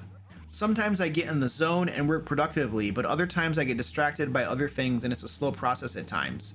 Okay, so this is the way. So I have lots of work that needs doing every single day. I usually work between 10 and 12 hours every single day. I have 7 days a week. I have so much work that needs to get done. And if I am distracted all of the time, I'm screwed. Like, I have to be able to focus on my stuff and get it done. So you're asking in the context of prepping for a game, how do I focus and not get distracted? Well, it's the same thing for anything in life. So there's a couple things you need to do in order to not get distracted and be able to focus. The first thing is to remove all distractions. Get rid of this stupid thing Don't look at this stupid thing. Like, I have enough discipline, I suppose, that it can sit here at my desk, but I never look at the stupid thing during the day. Unless somebody calls me, I guess I look at it, but I'm not looking at the stupid thing. Number 2, email. Don't have a browser tab open with your email. Close that tab. You don't need to see your email. You don't need to review your email as it comes in. Get rid of that crap. Look at your email once a day, maximum. Every other day works. Like Outlook, if you use your email in Outlook, get rid of that crap. Close Outlook, get it off your computer. Only open it when you're actually gonna check your email. I check my business email usually every 2 days, and I go in and I batch stuff. Occasionally I'll pop in on the off days to just see if I have an important response from somebody I was really waiting for something from. But email, ignore that stuff, turn it off, get rid of it. Desktop notifications, turn off your notifications on your desktop so you don't have little things popping up like from Discord, you know, where it's like, oh, your friend is playing a game. You don't want those things. All of everything on here, all the little pop-ups and notifications on here, things on your computer, all these little things that pop up and notify you, like that is literally, they are there to distract you. All of these apps, all of these programs, like half of their job is to distract you from what you're actually doing to get you to go to that app, to get you to go use that thing. So turn that crap off, get rid of that crap. When all of that stuff is off, then all of those potential distractions are gone. And then you can probably have a better chance of focusing on what you're doing. And if you're like, well, Luke, even if I turn all those things off, I still get distracted. Well, then you're just gonna have to suck it up and try to like focus on stuff a little bit. You know, you could try meditating too. Meditating helps you focus, helps you learn how to focus. One of the key benefits of meditation is that it helps you block out external crap and you just focus. Usually you focus on your breathing. That's what I do. Focus on my breathing. And you ignore thoughts. You try to empty your mind. Just you don't think. Just I'm breathing in, I'm breathing out. I'm focusing on my breath. And when an external thought comes in, I block it out. I ignore it. And so by meditating, you can learn to focus on something. And so then when you have external crap that's coming in, that's distracting you, you can be like, you push it away and you get back to work. And so you can try meditating as well. That's just it's focusing power. It helps you focus. It also can calm you down a little bit to meditate, but I use it principally to just help me to focus better. So those are some things that you could probably try doing, because it's the problem is focus and not being distracted and being able to get your crap done, you know. Music helps. Music can help or hurt. Having a fan on, white noise. I mean, there are little tricks and stuff like that too. I mean, you can go into a rabbit hole on YouTube and Google about other things to help you focus as well. But those are things that help me focus. I also have the other thing that helps me focus as well is I have so much stuff that needs doing.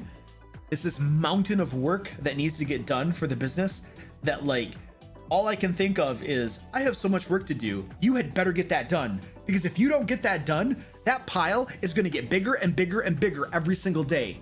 And so every day I'm just like, get stuff done, get stuff done, get stuff done, get stuff done.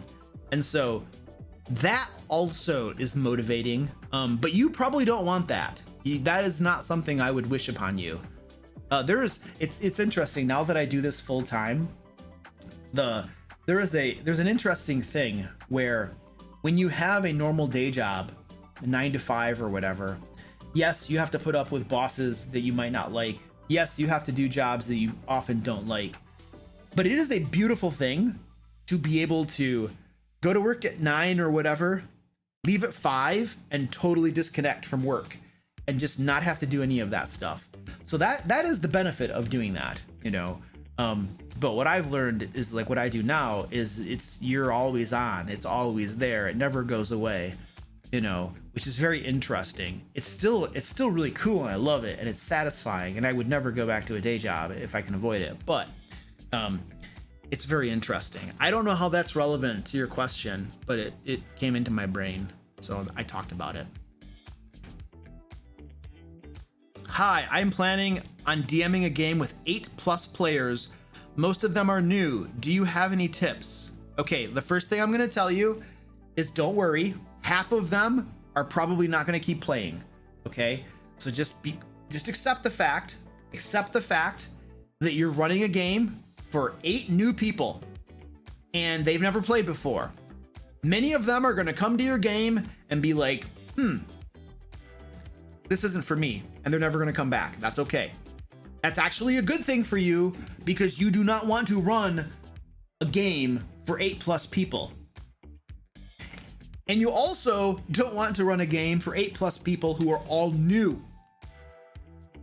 So it's okay. First, it's okay if some don't come back. It's going to happen. They're going to realize that it's not what they thought it was going to be, and that it's not intriguing to them. And that's fine. So they won't come back. Good. You're fine. All right. It's not a comment on you as a dungeon master. It doesn't appeal to everybody. New players, sometimes it sticks, sometimes they don't like the game.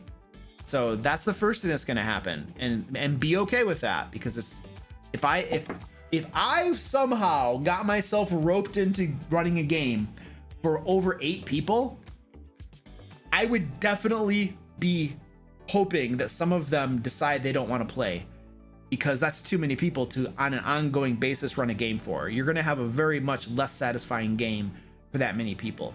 I once had about 10 people interested in a game, and you know what I did? I said, okay, cool. You 5 are going to play in this game every other Saturday, and you 5 are going to play in a different game every other Saturday. And so each weekend I had a game, and we alternated which group I was running the game for, but I only had 5 players because I split them into 2 different groups, and that was manageable. But I didn't run a game for 10 people. That's like crazy town. There are some people that are good at it. There are some people that even like it. But to me, that's crazy town. So, I'm not really helping you, am I?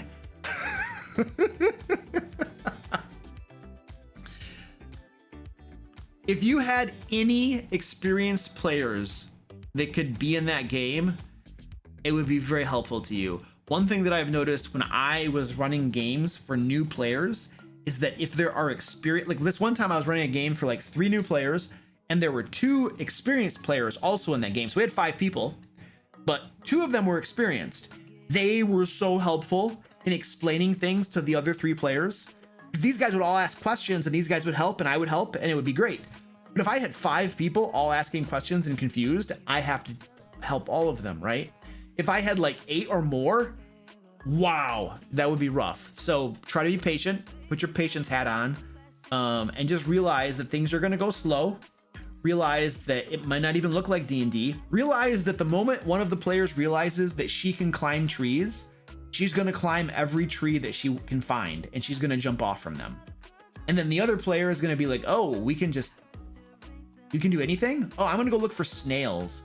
I want to see if there are any snails. Okay, you find some snails. Great. I want to make it a pet.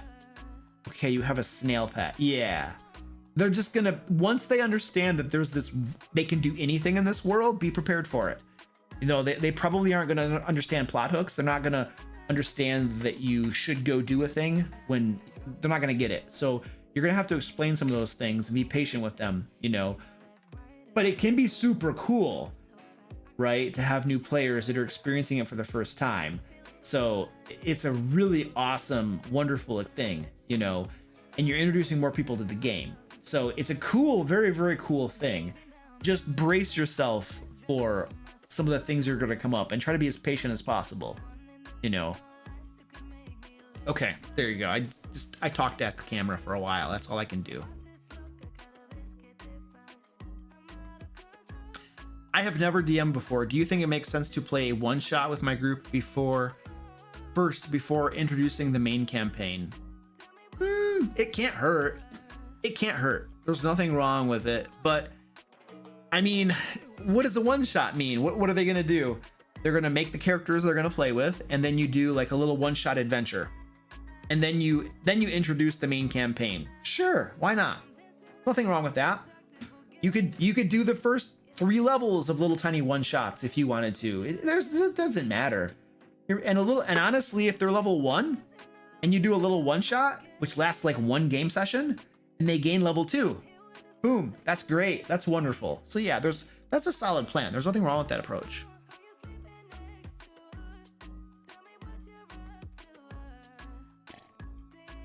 How would one go about mixing systems? I love all the stuff people come up with for 5e, but me and my friends have been playing Pathfinder 2nd Edition. Is there a proper way of mixing? I don't think there's a proper way of doing it. You just use your brain. You think of a mechanic or something that is in the other system that you really like, and you see if there's a way you can incorporate that mechanic into another system. And you make a rule that incorporates it, and then you play it at the table and you see if it works. You see if you need to adjust it. You're essentially playtesting it.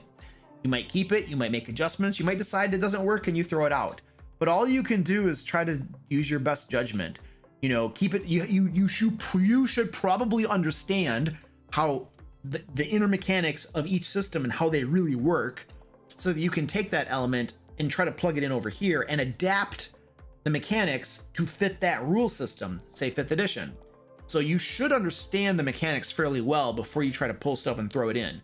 If you understand the mechanics of both systems fairly well, like bounded accuracy and some of these things, you know, that are kind of built into the game, the better you understand the mechanics, the better your chances of being able to incorporate a rule from one system into another and actually have it kind of work and feel right.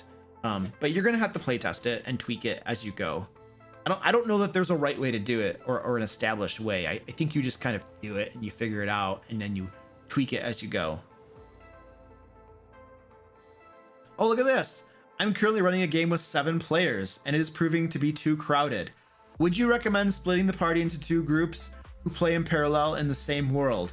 Okay, so do you know why we got all these people who are like, Luke, I have so many players, and 7 players, 8 players, etc. Luke, let me tell you why you have so many players. This is the most beautiful, wonderful thing. Kind of. It is and it isn't. But there are always going to be way more players than there are dungeon masters. It's always going to be the case because most people want to be a player, and far fewer people want to actually be the dungeon masters. So it's a cool thing if you're a dungeon master because you have your pick of players. And if you have a problem player that needs to get gone, don't worry because there's many more players that can take their place. So you don't need to worry. If you're a dungeon master and you want to play the game, you can always play the game because you can always find players. The converse is not true. If you're a player, you might not be able to find a game. Games might be full. Or you get games like this that have 7 or more players and then it's too crowded. And the problem with really big groups like that, most of the time, now sometimes this is not the case because there's always exceptions, but many times there are so many people there that you run into problems. You run into, everybody has to wait so long between taking their turns, even out of combat, that they get bored, that they get distracted. They start talking to the people next to them. You get little tiny pockets of people talking. Like you're running the game for 3 people, and then 2 other groups are talking about stuff because they're waiting for their turn. They can't actually participate because, you know, there are so many people in the game. And so you sometimes, you know, you'll get this thing going on that makes it more difficult for you. And so it is less than optimal to have too many people. It makes for an inferior game. It makes for a worse game if you have too many people. It just does. The game experience is not as good. If you have 4 people, maybe 5 people, you have a much better game. 5 is starting to get a little bit, you know, 5 is my limit. 5 is my magic number limit. That's it. My preference is actually 4. 4 is like a magic number. I like 5 because if somebody's not there, I still have 4. But if I have 4 core players and somebody's not there, then I start to feel a little bit light. Like there's only 3 of you, right? So I like 5. But yeah, I would definitely, you're saying split them into 2 groups and run them in parallel? Yes. Or especially if you're like running a module, you could run them both through the same module. You could run them through the same adventures if you wanted to. Now, word of caution, you might get bored. Because remember, as a dungeon master, you are playing the game as well. You want to have fun as well. Otherwise, you're not going to last as a dungeon master very long. If you're not having fun, you're going to quit because it's a lot of work and it's like, screw that. So anyway, you want to have fun too. If you're running the same adventures or the same module for two different groups at the same time, you might very well get bored. So you might want to run different things for them. Now, if you're saying run the two groups in parallel in the same world, yeah, absolutely use the same game setting. If it's Eberron, Forgotten Realms, or your homebrew world, use the same world setting. You could be really cool about it, and even the two groups might hear about each other. They might not actually interact in live time because that might be complicated for you to finagle, but they could absolutely run in the same world in parallel. You might want to separate them a little bit or something. I don't know, however you want to do it. But yeah, I think that my preference will always be, instead of having a really big group, my preference will always be split them into two groups and run two games if I can, if I have the time to do it. Otherwise, what I'll probably do, and this is what I do now, is if I open up a group, I'll say 5 people, that's it. There's a cap. Like, it doesn't matter to me if more than 5 people express interest. There's 5 maximum, that's it. Now, in my case, of course, if I open up a game, I'm gonna have, a lot more than 5 people expressing interest. So I have to apply a cap. But, even if you're not like, YouTuber stuff and crap, you still might have more people interested than you have room for. You don't have to let them all in. There is no rule out there that says you have to let everyone in who's interested. You don't have to. Put a limit, make it 5, call it a day. If you got more people and say, hey, well, my buddy, it's like, I'm sorry, I can only run a game for 5 people. That's it. It's my own personal limit. I'm sorry, I can't do it. Not all people understand, not all players understand. Many do, because many players have been in big groups and they know that they aren't that good many times because of the problems we've discussed. But not everybody's gonna understand the problem with big groups, and they're just gonna think you can let more and more people in. It doesn't work that way. It doesn't make for the best game. And so you can 100% put a cap on it and just not let that many people in. And they're just gonna have to wait. Invariably, somebody will quit. It will happen. And then you can go to the other people who are interested and see if one of them wants to play. There's turnover's real. It happens. There are very few groups that have no turnover and stay together for 20 years and play D&D. Like, those groups are rare. They exist, but they're rare. You want to go back in your bed? Come on. Dog is right under my feet.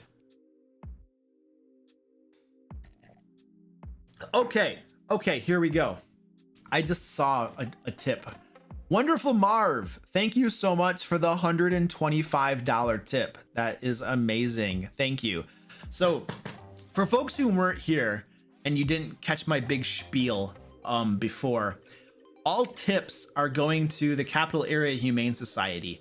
This is a humane society near where I live. They help dogs and cats. They do lots of cool things. We got some stats. They have adoptions and stuff. Most of the dogs and cats are like strays or they're rescued. I was reading a newsletter I got from them about a cat that was in a really, really horrible condition, and they rescued the cat and they nursed the cat back to health, got a medical treatment and stuff, and now the cat is doing a whole lot better. Was totally blind, it was really, really bad condition. So anyway, they're doing lots of amazing things, and we are raising money for them. And so, Wonderful Marv, your $125 is going to go directly to the Capital Area Humane Society. So thank you so much for that, dude. I appreciate that. Also, you also got your name up here. Yay. Cool. Well done. And also, you have redeemed a dance and push-ups as well. So this stream right now, because you donated $100, I will dance on stream. People are going to have to pick a song for me to dance to, or a certain, not necessarily a song, but dance moves. I need the name of a dance. We don't have to do it now, but I'll probably entrust one of my moderators to pick one, or Wonderful Marv could pick it or something. I don't know. And then I'll also go do push-ups for you, because I am really good at push-ups. Actually, out of push-ups, dancing, and singing, I am by far better at push-ups than either of those two.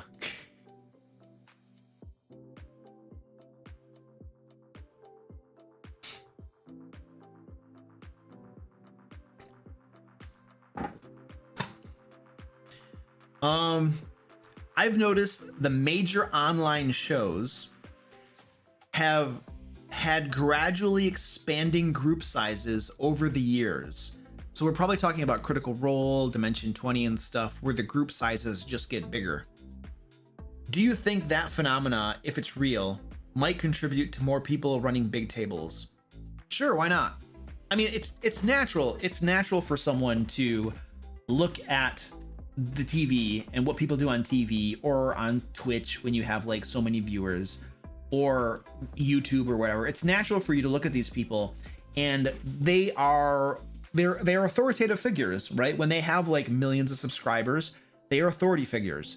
And you say, wow, if they're doing it this way, maybe this is the right way to do it. You know, if Critical Role has, I don't know how many players they have. I don't watch Critical Role a whole lot. I don't have time for that. That takes a long time to watch those things. Sorry, it does. I'm too busy working. But if they have 8 players, then people who watch that and they see them as like an authoritative figure playing D&D, yeah, that might be in their mind where they're like, wow, they have a lot of players. Maybe that's the right way to do it. So yeah, that could contribute to that. I suspect that doesn't really have a whole lot to do with it. I think the reason you have big groups a lot of times is that lots of people are interested in playing, and a friend group might just be like, whoa, we want to play D&D, and there are like 5 of you, and then a couple of you get some buddies, you know, then there ends up being like 8 of you, and then there's a dungeon master, and things just kind of conflate and grow. So I think big groups probably have more to do with more people wanting to play the game and being interested in the game, rather than looking to, like, you know, the D&D shows that are on TV and stuff and saying that that's the right way to do it. I that's my gut suspicion. Yeah. How do you deal with flying players? Shoot their wings out. Do you have effective methods to track them in combat? Any nerfs, house rules for flying races? Flying sucks. It's a pain in the butt to track in combat. When you're dealing in 3 dimensions, it does take more time, and kind of like combat gets a little bit dicier, or a little bit more challenging to track. You got to keep track of height and stuff. You know, it's one more thing to keep track in combat. And many combats are super slow as it is. So the more things you got to keep track of. Yeah, so flying can make things come. As far as tracking it, I mean, I'll use a die. I'll just take a D6, and if you're 20 feet off the ground, I'll put the 2 on there. If you're 30 feet, I'll make it to a 3. So I'll just use dice to track height a lot of times. Sometimes I'll write the height on the map. I'll do things like that to track height. I don't really nerf any of the flying classes. What I do tell my players is, you know, a couple things. One, at level 1, you can't pick flying classes. Later on in the game, if you were to like die and make a new character and you're higher level, then a flying class would be okay. And I also tell my groups that I really don't want, even if you're at a higher level and you all die, let's say, and you make new characters, I really don't want everybody to be able to fly, because that is an entirely different game. You're playing an entirely different game at that point. It's completely different. The moment everyone can fly, the rules all change. The way you design your counters, your adventures, the way you design your challenges, like everything changes when the group can fly. Everything. It does. So, I'll tell my groups basically, guys, let's just have, what I like to usually have is like, let's, one of you may have flying, you know, wings and stuff. The rest, please don't, because it makes the game decidedly more challenging for me as a dungeon master to play and stuff. And, you know, it just affects things. So that's my request. It is a conundrum. It's a cool thing. People want to do it, you know, but once you get up to where you have magic items that can do it and stuff, you know, you start to walk a line where it's not that big of a deal. But if everybody can fly, that changes the game dramatically. I've had experience with that, and I've just kind of learned, you know, that, hey, this is a big deal. You know, people might get upset that you don't allow flying. You're a horrible human. Oh, that's fine. You know, then you do it in your games. You let me run my games the way I want to run my games. And just, if you think I'm a horrible human being for not allowing it, then just don't play in my games. And then you'll be happy and I'll be happy and stuff.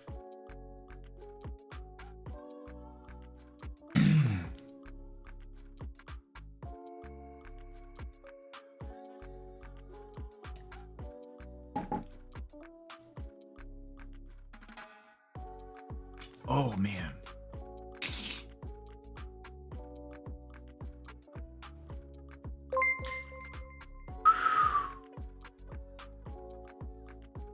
How can I make using skills more exciting for my players without overwhelming them with details?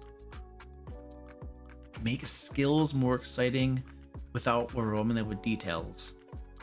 I mean, I think one of the first ways you can probably make using skills more exciting is just by describing things, narrating things.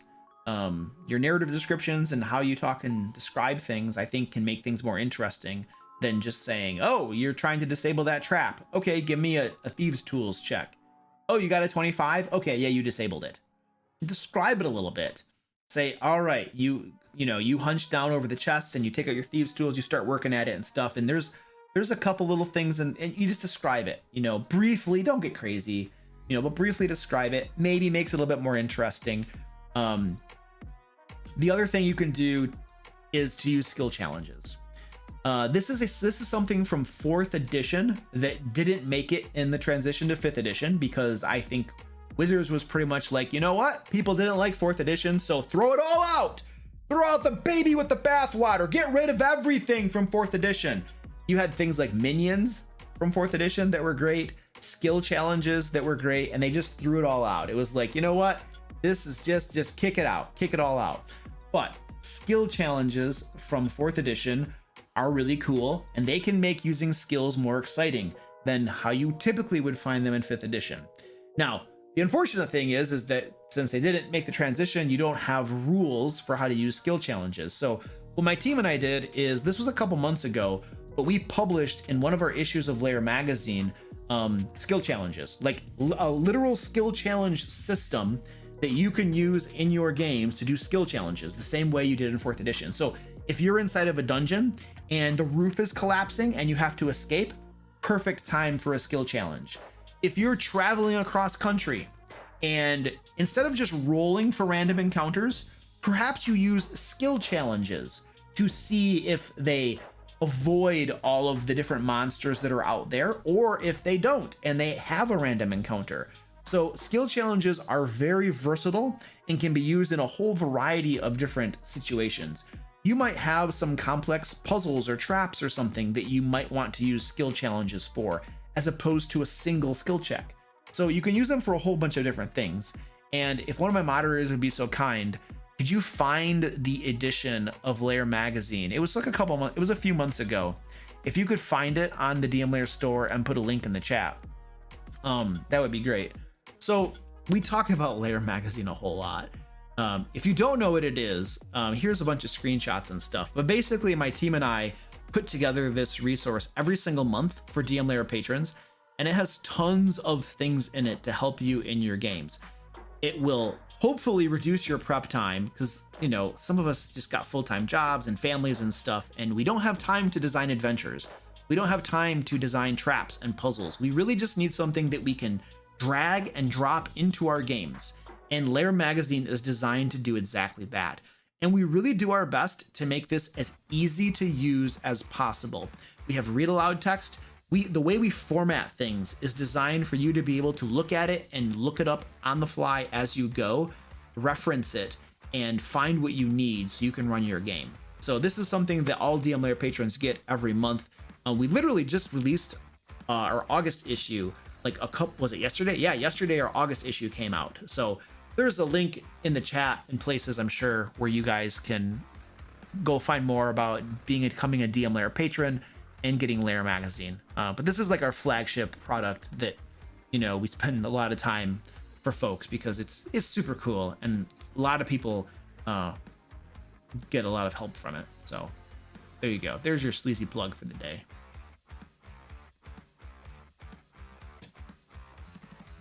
Any tips for online campaigns? I wish to start one on Twitter. Don't run an online campaign via Twitter.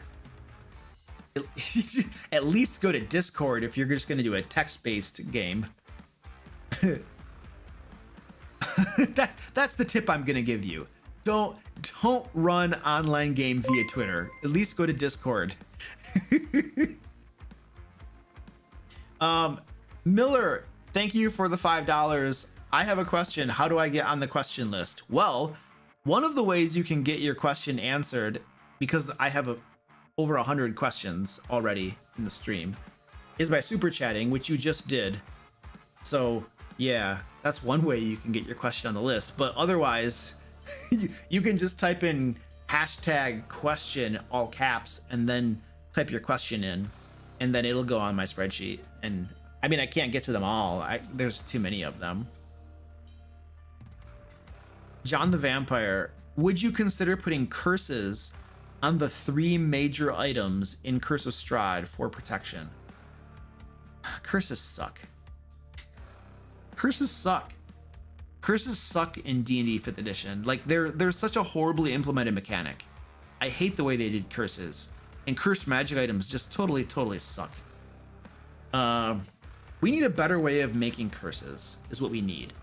We need a better system for making curses. Zach, is that on our list? A better way for making curses for magic items. We need to redesign how we do that. There's got to be a better way to make curses that you can apply to magic items and other things. And other things, not just magic items, but other things that can be cursed. They could have interesting things that happen that you can't just cast remove curse on and get rid of. You have to actually do something specific and interesting, you know. And there's got to be a way too to have curses on magic items, because every time in my games when a player has gotten a cursed magic item, they just throw the magic item away. It's like, oh, it's cursed, well then I'm just gonna get rid of it. I'm not gonna use it. Every time that happens, and I've just given up on putting cursed magic items in the game because there's no point. The players aren't going to use the stupid things. They're just going to throw them away or sell them. So yeah, we need to come up with a better way to do curses. Oh my gosh, look at this. Goliath Cleric literally says curses suck, which is why Luke's going to ask me to write a custom rule set for them soon. Oh, it is already on our list. You're going to commission a system from me in a couple weeks. I am? Really? Oh, okay. Okay, I didn't know that was on our list already. You see, this is what you guys, this is when I tell you about all the stuff I have to do. This is why I don't remember anything.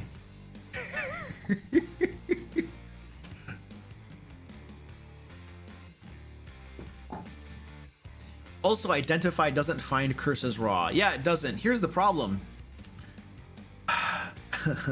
I'm gonna forget it's cursed. Like, you know? Ugh. Curses are hard to deal with in the game.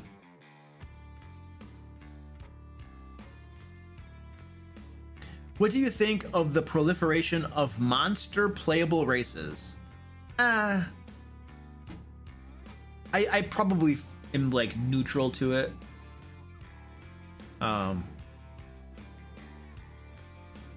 don't feel strongly one way or the other. Like, it's not something I'm like gonna give you a rant about.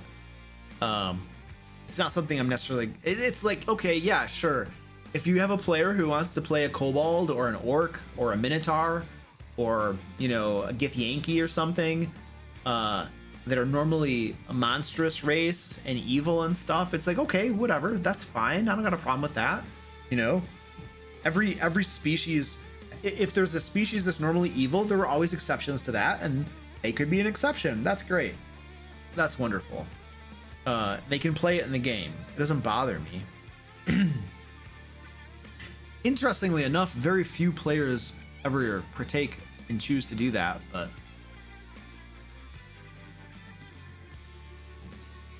Jaspers, thank you for the $20 super chat, dude. I appreciate that.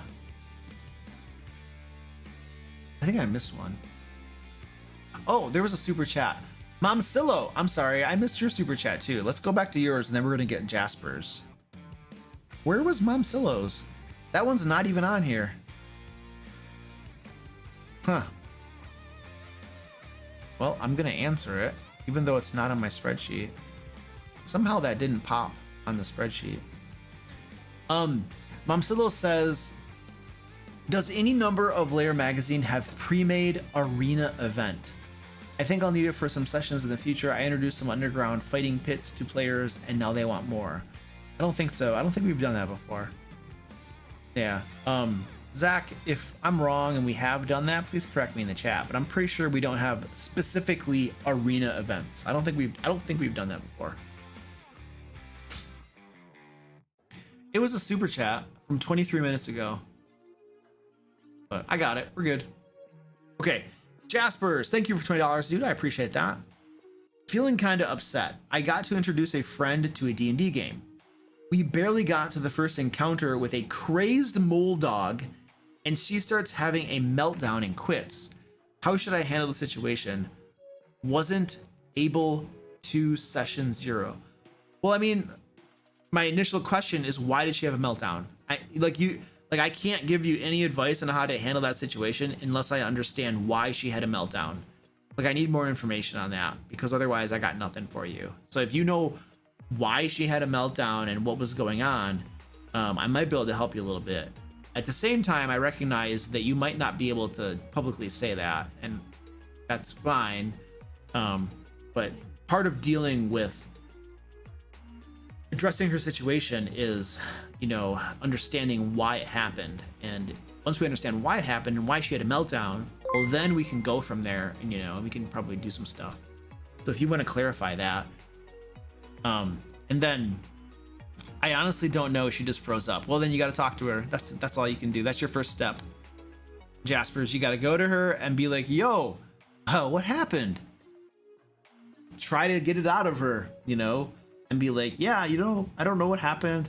We were playing D&D and then everything just kind of fell apart and stuff. And I just want to know, like, how were you feeling? Were you feeling okay?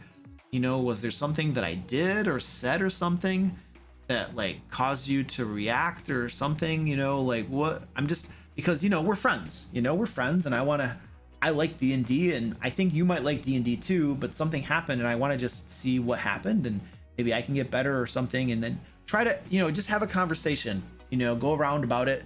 Try to figure out if you can get her to talk about why she froze up and had a meltdown and stuff and what happened. You know, and if you can get her to open up and tell you, well, this is what happened. Okay, cool. At that point, you can talk about, okay, cool. Well, let's say that this is the thing that caused you to do this. Great. Is there a way that we can avoid having this in the future? Is there a way that I can make this better? Is there something that I can do so that that thing doesn't cause the same result in the future? Like, is there a way for us to correct whatever happened so that in the future we can continue playing and we don't have that happen again? I think that's the only solution. That's the only path forward. I don't think I have any more advice I can give you, because you really got to try to talk to her and figure out what happened. And then you can decide. And I think it's a mutual conversation. It's not figure out what happened and then you go and just think about what you can do. It's talking with her and both of you collaborating and talking together to figure out what happened and why it happened, and then what can we do, and having that conversation, you know, and talking it through too is probably going to help her feel more comfortable in the future as well. No guarantee she might not ever want to go back and play, but I think that's a great start, and it's probably the best thing you could do to try to figure that out.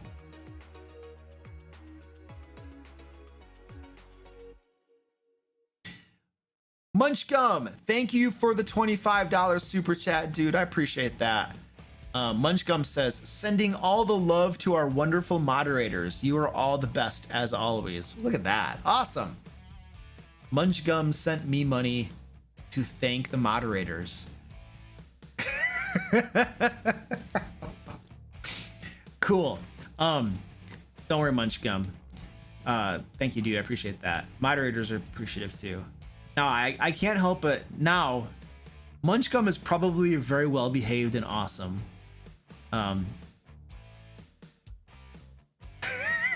Like what I would be doing, like I would, if I were planning on doing something evil, I would bribe the moderators first and then do something evil. But I'm sure Munchgum would never do anything like that. You're probably perfectly wonderful person. Luke, he sent your wife money to thank the moderators. Yeah, that's true. That's true. My wife got sent the money to thank the moderators. That's like even more removed.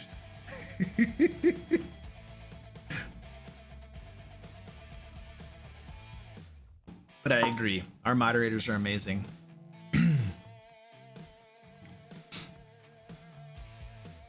Hi, Luke. I'm going to be starting a 5e campaign soon, and one of my new players was thinking of playing a magic class. What would be the easiest magic class to play is without overwhelming them? Sorcerer. I think Sorcerer, in my opinion, is probably the most straightforward magic class.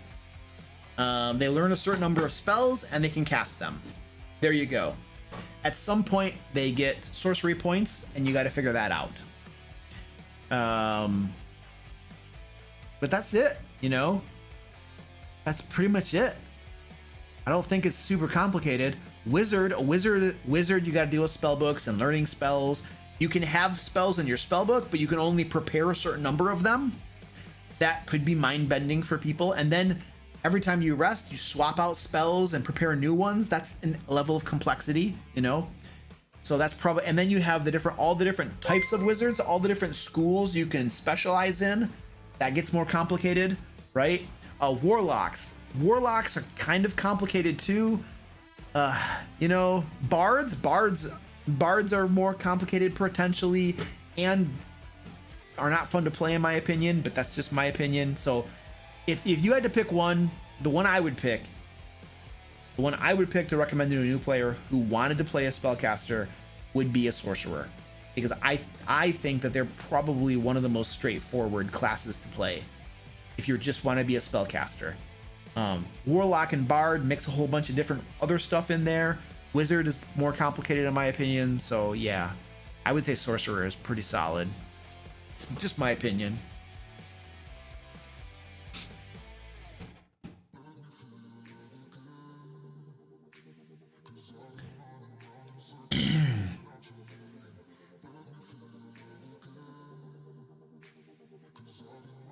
Do you 3D print your minis? No, I don't have a 3D printer. And if so, do you set their stats? How do you set their stats if they aren't? No. If I did 3D print minis, I would just pick stats that I wanted to.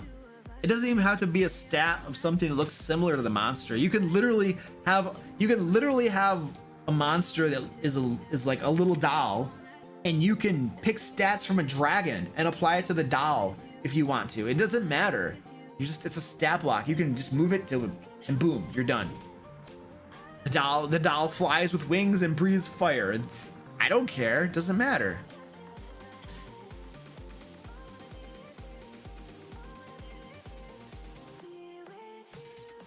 Your favorite Tim, thank you for the $2 super chat. Your favorite Tim, thank you for the $10 super chat. Luke, in videos, don't ever intentionally TPK your players. It's no fun. Luke, to me, at Laircon 21. Hey DM, this game sounds like a lot of fun, but I don't see nearly enough dead PCs. Did I say that? If I did, I was probably joking with you. I don't remember that though.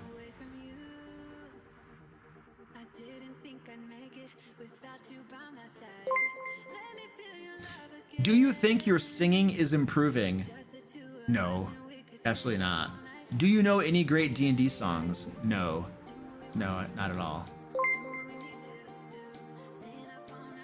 Have you ever read the immortal rules for BECMI? I have no idea what that is.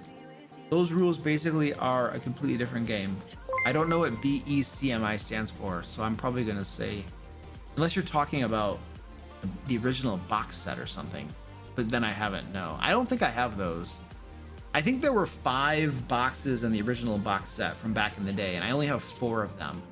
And I'm pretty sure the Immortals one is, yeah, the basic D&D. I'm pretty sure the Immortals one is the one I'm missing.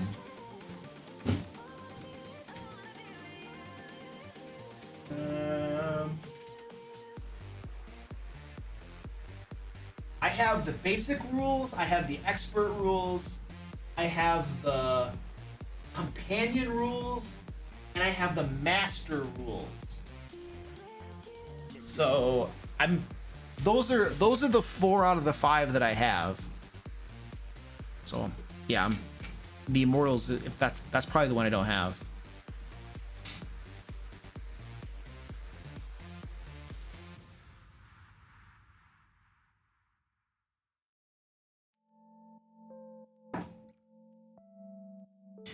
All right.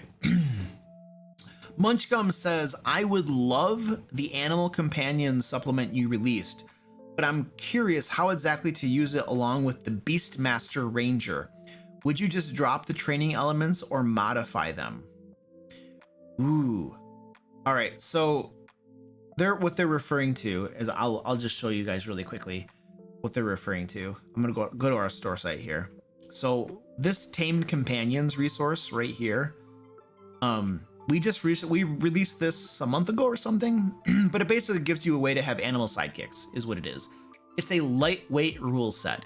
It's not super long. It's a very simple rule set for you to follow. It's not an entire book. We didn't do an entire Kickstarter with 500 pages or something. It's like a lightweight book, or it's a lightweight little thing that helps you run animal sidekicks in your game. So this is what the question is referencing. So just for context, and moderators will throw a link in the chat for you if you want to like look at it and check it out and stuff. But the question is, how would you use it along with the Beastmaster Ranger? I'm not super familiar with the Beastmaster Ranger, to be perfectly honest with you. Is that the one that was published originally in the player handbook? It's the Beastmaster Ranger. Should it not have an animal companion already? Like, I'm not really familiar with the Beastmaster Ranger, to be perfectly honest with you.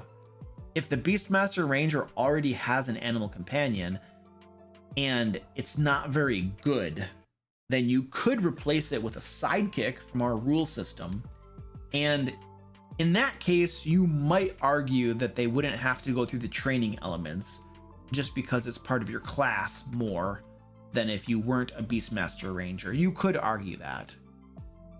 Oh, it was originally published in the player handbook, but then got retooled in Tasha's. Okay, cool. Thank you.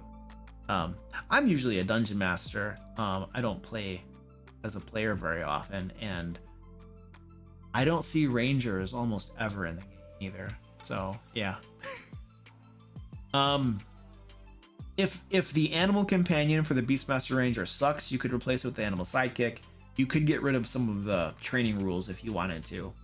But I think ultimately you're just gonna have to test it out and just kind of do it and see if it works and use your best judgment and then tweak it as you go would be my suggestion.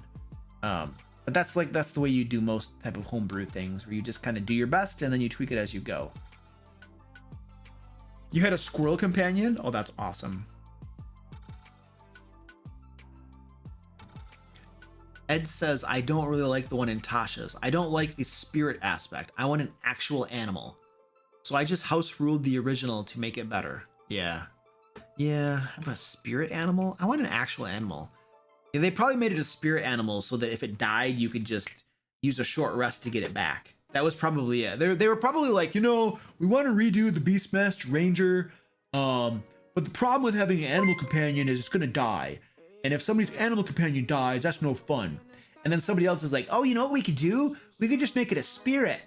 That way, if it dies, you just bring it back as a short rest.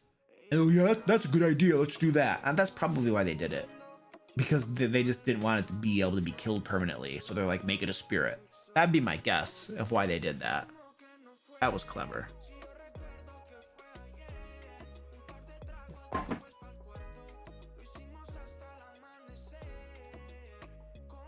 Oh gosh. Jeez. Let them take a displacer beast? Yeah, there you go. A displacer beast. Many DMs take out animal companions a la Fireball. Well, yeah, I mean that's not the Dungeon Master's fault. That's the fault that animal companions have no hit points.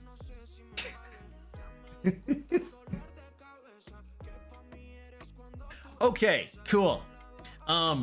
We're gonna give my cats catnip. We're gonna give them some catnip right now. I have Squeaky. We're gonna watch him roll around on the ground in catnip. Before you see him act like a crazy maniac, though, I'm gonna play a little video here to tell you more about Laircon, which is coming up very soon, and you should come because I'm gonna be there.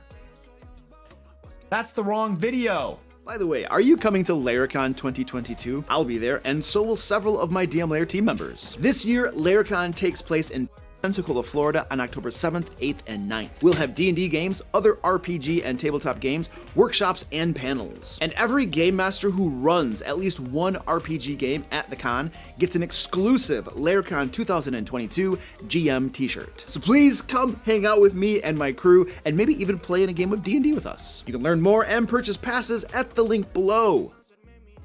Okay, here we go. Let's go to the coffee cam. I have here the pickle and the banana. This banana has seen better days. I have a backup banana, so don't worry. And then I'm going to apply some cat crack. This is catnip. Oh, we gotta go to the cat cam so you can watch Squeaky be crazy. Yeah, Squeaky, you want some of this? There you go, buddy. Oh, ho, ho, ho, ho, ho. Here's another one. My dog. What is going on, doggy? All right, you watch Squeaky. I'll be right back.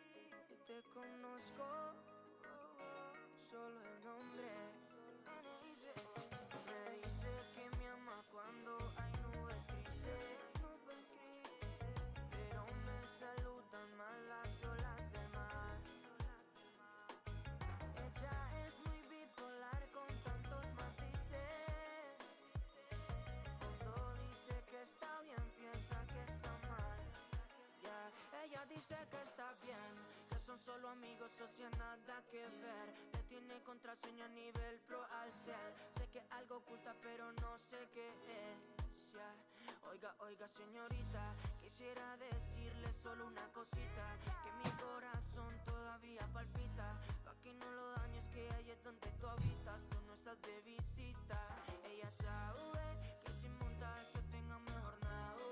La lealtad es algo que ella no aprecia. No le interesa nada de nada de nada. Ella sabe que sin montar que tenga mejor nada. La lealtad es algo que ella no aprecia. No le interesa nada de nada de nada. Lie down. Lie in your bed. Yep, lie in your bed. You crazy maniac. I think my dog needs to go outside. Hold on, I'll be right back. Come on, let's go. Todo era bonito cuando lo hacía contigo. Ahora te pido amor como si fuera un mendigo. Y para ser bien claro que despidan a Cupido y te traigan pica pica para tus supuestos amigos. Como quieras y si quieres lo hacemos a tu manera. Y solitico nos dañamos el corazón. Duele bien cabrón, pero no importa, ya no vale la pena. Ella sabe que sin montar que tenga mejor nada. La lealtad es algo que ella no aprecia. No le interesa nada de nada de nada. Ella sabe que sin montar que tenga mejor nada. La lealtad es algo que ella no aprecia. No le interesa nada de nada de nada. Me dice que me ama cuando hay nubes grises. Pero me saludan más las olas del mar. Ella es muy bipolar con tantos matices. Cuando dice que está bien, piensa que está mal.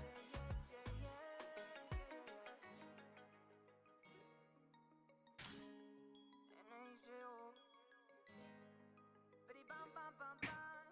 Whoa.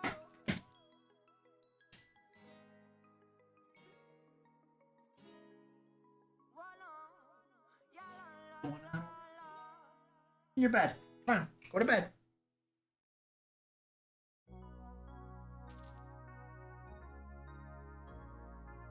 Lie down. Come on, lie down. All right. She had to go potty. Absolutely. She was getting all excited. I'm like, why are you getting excited? What's going on over here?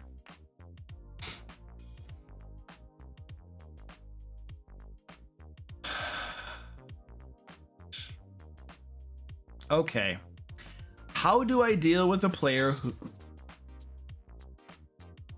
You got a cat fight? Oh, I missed it. It was a brief cat fight. It was a little spat. Wordy, what are you doing? She's all worked up. All right. Back to the question. How do I deal with a player who blatantly cheats? I've caught him power gaming and metagaming on a few occasions, but he's a friend and I don't know if I'm ready to kick him out. First of all, power gaming isn't necessarily cheating. I think that there are probably some parts of it that might be, other parts of it aren't necessarily cheating. So it depends on exactly what you mean by that. Metagaming, you can make an argument that metagaming is cheating, yes. I would say that it is the most mild form of metagaming that you could, metagaming is the most mild form of cheating that you're probably going to encounter. There are many other ways of cheating that are much worse than metagaming. At least in my experience, metagaming might be annoying, but it's not like, I'm gonna kill you and kick you out sort of thing. Power gaming, there could be forms of cheating there. Yeah, you omit information, like your spell is only supposed to do like this thing, but it has a drawback, and you just don't disclose the drawback.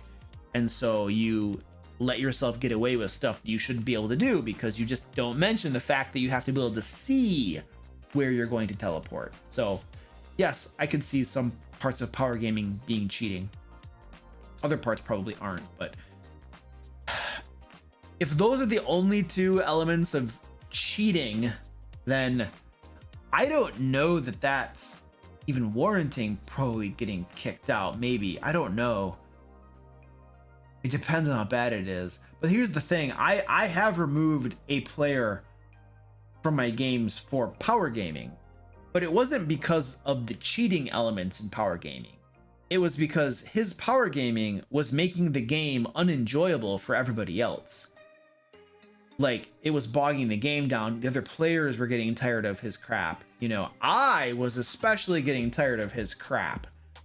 And I had to meet with him a couple times, talk about different things he was doing and the problems it was creating and stuff, you know, and then finally I basically had a meltdown. He was power gaming yet again, and I had a meltdown. He was trying to do some stupid bull crap, and I was like, all right, I need to go take a bathroom break and walk away. And I came back, and we stopped the game session for the day because I just couldn't handle it anymore because of his bull crap, you know, which is not cool because, you know, there were other players that didn't get to play D&D for the rest of that game session. And it's because I just had a meltdown. I was like, you know what? Luke's losing it right now. The best thing I can do is just end this game session before I like freak out and yell at somebody. So we're just going to end the game session, you know, and then that player never came back. So it worked itself out. The basic steps to deal with a problem player are to talk. Will you stop chewing on that? Hey, genius, stop that. Cat is chewing on my backpack. The basic steps are to talk to the player. You talk to them about what they're doing, why it's causing a problem, and you try to get them to understand why it causes a problem in the game, and hopefully get their side of things, understand why they're trying to do it and those things, and try to come to an agreement they're going to stop doing those things. That's your first step, is always to try to talk about it with that person. And if that doesn't go anywhere and they keep on doing it, then if it's bad enough, then you might have to kick them out eventually. It's just the way this goes. So, but the first step is always talking with them.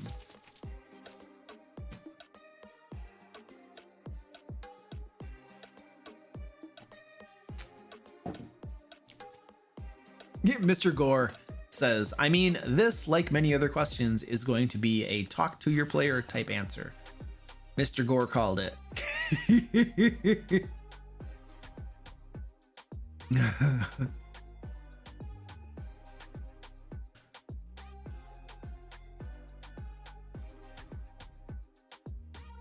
Ed says, in 45 years of gaming, I've seen a person roll 3 18s once and only a couple of double 18s. I had, I think it was my wife's first character. My wife only has ever played D&D like once with me. She didn't really like it a whole lot, but I think it was her first character or something, and she rolled 2 or 3 18s for her stats. It was crazy. I don't remember the exact details. I don't know if it was 2 or 3 of them. This was a long time ago. This was like 5 or 6 years ago or something. But it was crazy. She rolled really well. It was amazing. And then she only played like 1 game with the character. Like, that's a waste of good rolls. You should have kept playing the game. More and more people are thinking about Forgotten Realms. More and more people are thinking that Forgotten Realms has every single setting. No, Forgotten Realms is literally one setting, Forgotten Realms. How do I explain that Eberron is different from Forgotten Realms? Okay, this is very simple. Okay. This right here is a world. It is a planet. Forgotten Realms is on that planet. Okay, now, this is a different planet. Different planet. Eberron is on this planet. 2 totally different planets.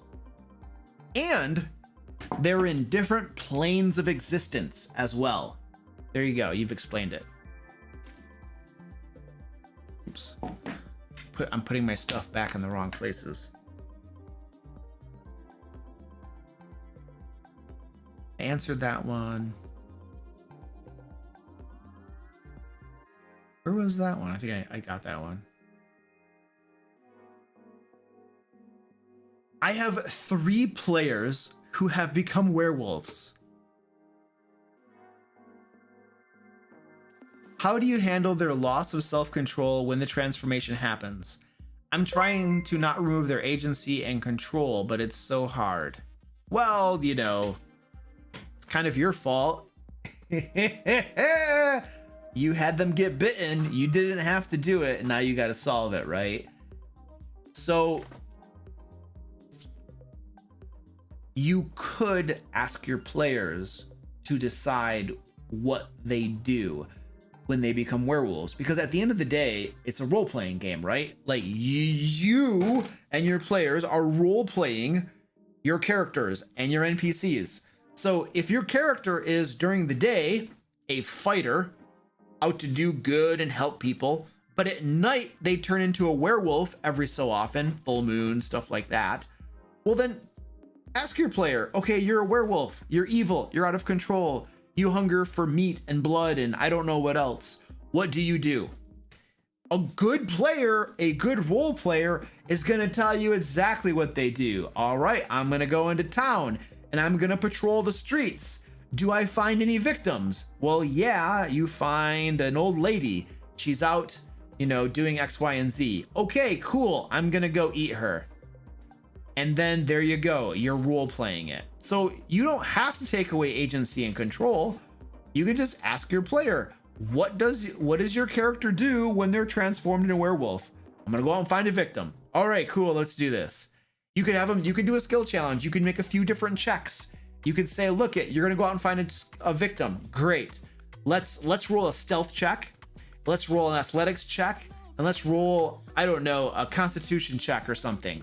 And you just roll a few checks, and then that's going to determine if they catch their victim and if they get caught or not, because that's important. If they get caught, well, then now the town knows that there is a werewolf or several on the prowl, and they got to deal with that. But if they get their victim and don't get caught, well, then there you go. So this is a situation where I think I would definitely pull the players in, and ask them to role play and collaborate with me, as opposed to me taking away control. I don't need to take away control. Player can do that just as equally as well as me deciding what they do as a werewolf. So I don't think you need to take away control. Hopefully you have players that are good enough that they can responsibly do that. It's a different element of role playing. That's all it is. It's role playing. You know, they can still do it. What is this suspicious old woman doing outside late at night? She's the secret bad guy. Yes. Oh, this is a perfect question. I'm gonna wait for it to come up into the sheet so I can click on it.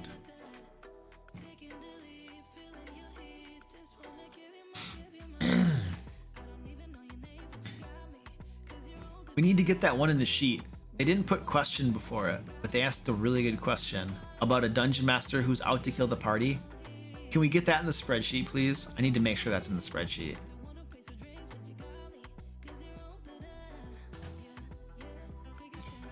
My spreadsheet person is like, Luke, I'm trying, and this is really hard. You gave me the hard job. Like, I didn't give you the job. You all volunteer for these jobs, and you sign up for these jobs.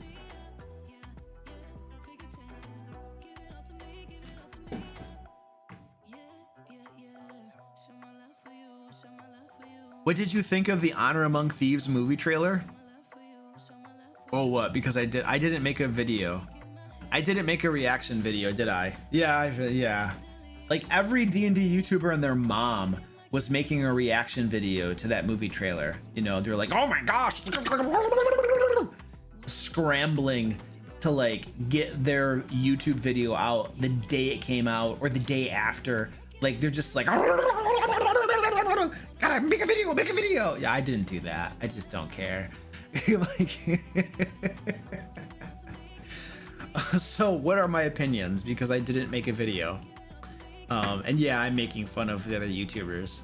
Like, I love them. I do. I know why they're doing what they're doing. I get it. They're not wrong. I still just love, it's just, to me it's like the meta, you know? Like, I know exactly why every D&D YouTuber scrambles to make a video about the new D&D movie. I understand it. I get it. It makes sense. It's logical. It's not dumb. It's pretty smart. I totally understand it, you know? So, but me, I kind of look at the meta of it and I know all of the reasons and rationales and what they're trying to do and stuff. And I just think it's hilarious because a movie trailer comes out and then they're all just like, drop everything, make a video, you know? And I just find that hilarious. So anyway, what are my thoughts? I don't know. I would have gotten a better vibe if they hadn't have used that cover music. It was like AC/DC or something, and it just didn't feel like a fantasy movie. It felt more like, I don't know, I got a weird vibe from it. But you know, who knows? It's a trailer, you know? Half the time you watch a trailer and you're excited about the movie, and then you go to watch the movie and it sucks. Other times you watch a trailer and you're just like, meh. And then you watch the movie and the movie's amazing. So what are you going to tell by a trailer? You have no idea. It's one of those things you just got to go watch it. You know we're all going to watch the stupid thing. It doesn't matter what we think about it. We're all going to go watch it anyway because we play D&D and they give us 0 movies about D&D. So when there's a D&D movie, we go watch it. Like the last one they did was horrible and sucked. But guess what? We all watched it, didn't we? We almost all of us watched it. It's like, you know, it's like when there's a starving person, you can give them any food they want, they're going to eat it. It's any D&D movie, you make none of them. You give us a D&D movie, we're gonna watch it. That's so it doesn't matter. Yeah, we're gonna eat it.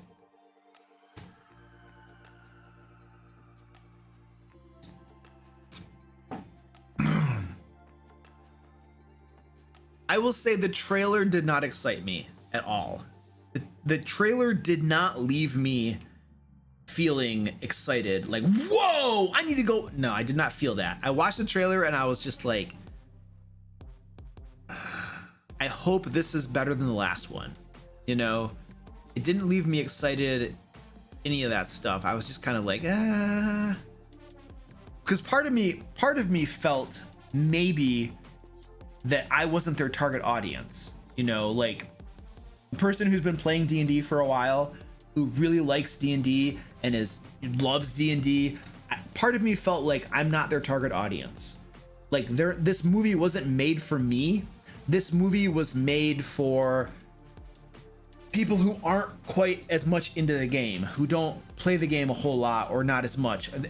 It could be trying to draw in new players, people who watch other types of movies and stuff, and let's get their attention. Let's get them interested in the game. So part of me was like, I don't know that I'm their target demographic. Like people who have been dungeon mastering for a while, people who have been playing for a while, like maybe we're not their target demographic. There's part of me that thought that, you know, it's kind of like with the Vecna monster that came out, the Vecna Stabok and the Vecna Adventure. Part of me was like, I don't think that I'm their target demographic. Like Vecna was just way underpowered, and the Adventure had Vecna all by himself, alone, no minions or nothing. Like a group is gonna tear him apart in like 2 rounds and destroy him. And so I was thinking, like, I'm not their target demographic. They didn't make that adventure for me. They didn't make Vecna for me. They made it for, let's just call them casual players. And I know that some people think that's a dirty term or something. I'm not trying to use it in a negative way. I'm just trying to denote players who are like, you know, they're not as into it. They kind of play it casually every so often or something. And it's just kind of like, oh, let's just get around and play and throw dice and stuff. And, you know, it doesn't have to be a very serious game. And if the combat's super easy and not challenging, that's okay. We don't worry about that. We're just kind of like just hanging out and just doing whatever. So it's a less serious game, just more casual, you know, which is not a bad thing. It's a way of playing. But I feel like the Vecna Stablock was not made for me and not made for the people that are really into it. It was more for like this new audience you're trying to grab. Like here you have all of these people watching Stranger Things who are like, what's Vecna? Who's Vecna? And they're Google searching, who's Vecna? What's Vecna? And then, you know, Wizards wanted their Vecna stuff to be at the top of Google search engine. And so let's make a Vecna monster. Let's make a Vecna stat block. And they know that most of the people who are searching for Vecna are from Stranger Things. And they are probably maybe have never played D&D before and are just getting interested in it. And so let's have something that's casual, not super lethal, not super serious, because we don't want somebody to come for their first time and they're like, Vecna from Stranger Things, yes, Vecna and D&D, let's play the game. And then the first time they play the game, they all die. Like, that's not the game experience you want for new people coming to your game. And so that's what I'm trying to say. I don't think the Vecna stat block was made for me, and maybe for many of us. It was made for different people just coming into D&D and just playing D&D. So I'm not saying that Wizards, I believe, was very intentional about doing it that way because they had a target demographic they were trying to capture. And so I'm not complaining, and I'm not necessarily trying to paint that in a negative light necessarily, because they knew what they were doing. They're trying to expand the business and draw in new customers and new people that are playing the game. And that makes sense from a business perspective. So I get that. So I'm not necessarily saying that that's bad. I'm not throwing a temper tantrum and saying, where's my Vecna? I want a Vecna. Why didn't I get one? I'm not doing that. You know, I'm just simply saying that it wasn't made for me. And in the same way, when I watched the D&D movie, like there was the trailer that just came out, Thief Among Rogues or whatever that thing was, Honor Among Thieves, there was just part of me that was kind of like, I don't know if I'm their demographic. I don't know if this was meant for me. I wonder if this is meant for, you know, the more fringe people who maybe play D&D, maybe they don't, maybe they're interested in it, and maybe this is the movie that's going to get them interested and then bring them into the game. This might not be for me, you know, because they're trying to expand and draw in more and more people, which makes sense if you're running a business on the one hand. But of course, on the other hand, if you're running a business and you don't do things to keep your current customers happy, well, that's a problem too. Because if you're only ever worried about customer acquisition and bringing in new customers, but you're not also keeping your current customers, which is me and other folks here happy as well by giving us content that we can actually use and that we want to use, well, then those customers, because they're dissatisfied that you're always just trying to acquire new customers with different types of products that appeal to them more, but don't appeal to me, well, then I might go somewhere else. I might get my stuff, my D&D fix from a third party. I might go to, like, you know, become a DM Lair patron and get Lair Magazine, or I might go to somebody else's patron. I might start going to Kickstarters to get my different D&D products from third parties, because Wizards is not creating stuff that appeals to me. They're acquiring customers but not taking care of their current customers, right? And so there's a balance there, right? And I feel like with the Vecna stuff, with the movie stuff, those were all stilted toward new customer acquisition. People who maybe aren't really hardcore D&D players and fans, but people who are on the fringes and maybe can be convinced to come in. And they weren't really made for me, perhaps not made for you. So that's kind of like the feeling I got from those two things, if that makes sense. And it maybe is a slightly negative take, right, from my perspective. But it's not meant to totally be a negative diss on the way they did it. I think it's just a recognition of, yeah, they took a particular strategy and tactic of doing this, and they were servicing other potential customers. And did I get the shaft a little bit? Maybe, you know, but does it really matter? Like, it's a D&D movie. Like, who cares? I'm not gonna get worked up about a D&D movie. Vecna's a stat block. I'm not gonna get worked up about it. Like, if I don't like Vecna's stat block, guess what I'm gonna do? I'm gonna make my own. In fact, that's exactly what we're doing. We're literally making our own Vecna stat block in the October issue of Lair Magazine. I think it's the October issue. Isn't that right, Zach? It's the October issue of Lair Magazine, or it's gonna be no, we're gonna have a standalone adventure where we make our own Vecna stat block. We can't call it Vecna, of course, because that would be problematic for us legally, but we're gonna make our own Vecna stat block that's actually gonna be a real legitimate challenge for its CR, and we're gonna make our own adventure that features Vecna. Zach is working on that, and that's gonna come out in October, if I remember correctly. And so we're gonna do our own iteration of it because my team can do a way better. Sorry, but we can. So anyway, that's the end of my quasi rant. Thank you for asking me my thoughts about that movie. Because I didn't do a video like everybody else, but now I have. There we go. It's out there. Oh, it's November bonus content? Okay, sorry. It's not October. It's going to be in November. November. Cool. Thank you. Thank you. See, I can't keep track of stuff.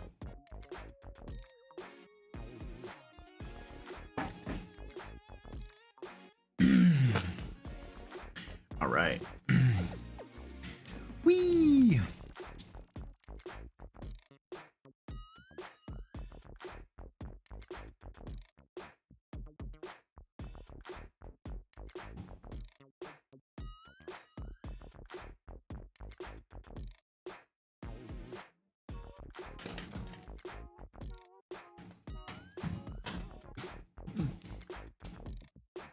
Wonderful Marv says, how much money is the minimum on Patreon to get Lair Magazine? Well, let me just show you really quick. I'm gonna pop over there really quick, and I'm just gonna kind of show you how it works, just so you're aware. Patreon sometimes can be confusing in the way it works and stuff. So let's go to here, and I want to view you as a patron. Stand by. I need to check. Oh wait, view it as the public. I'm gonna show you how it works. I just have to get the right view because there's like, yeah, crap. There's stuff on here that I can't show to you because it's obviously private information. But I think I have it now where I can actually show you my screen. Stand by. Okay.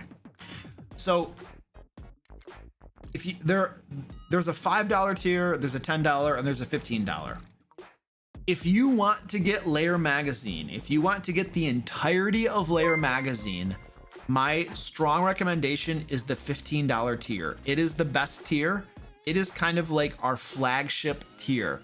You get the entirety of Lair Magazine. You also get a map pack that has 10 digital maps in it that you can use for online play, like in Roll20, Fantasy Grounds, and stuff like that.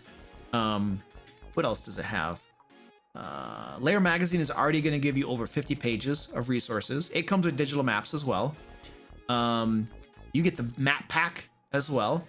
And you get a discount on everything else in the DM Lair store, like a 10% discount on everything digital. And when I run a monthly game, you get to sign up to, and you're not guaranteed to play. I run one game with 5 players. I choose the players from among my patrons. So that's it. One game, 5 players every month. And I choose the players from my patrons at $15 and above. So in my opinion, $15 is the best tier. You get everything. You get the magazine, you get the map packs, and you get a chance to play in a D&D game with me. So that would be my recommendation if you're looking to become a patron. All right, let's do some more questions. Okay. Oh, by the way, guys, don't forget to sign up for the giveaway. I always forget to talk about the giveaway. Basically, this is something that we do every stream, is we give away a D&D book, or we'll give away credit to the DM Lair store, where you can get back issues of Lair Magazine or some of the other products that we produce. There's a link in the chat. It doesn't cost you anything. It's totally free. We're going to draw the winner of the giveaway at the end of the stream, which is going to be happening pretty soon. So please jump in there, sign up for the giveaway if you'd like. It can be any D&D book you want. You know, I send it to you. I ship it. It's great. You know, that's the way it works. So yeah. As a reminder too, we are raising money for the Capital Area Humane Society. These guys do whole bunches of things to help support little kitties and dogs. Like if you go to their adoption pages that shows all of these cats and dogs, many of them are rescues, are strays. They have to rehabilitate some of them.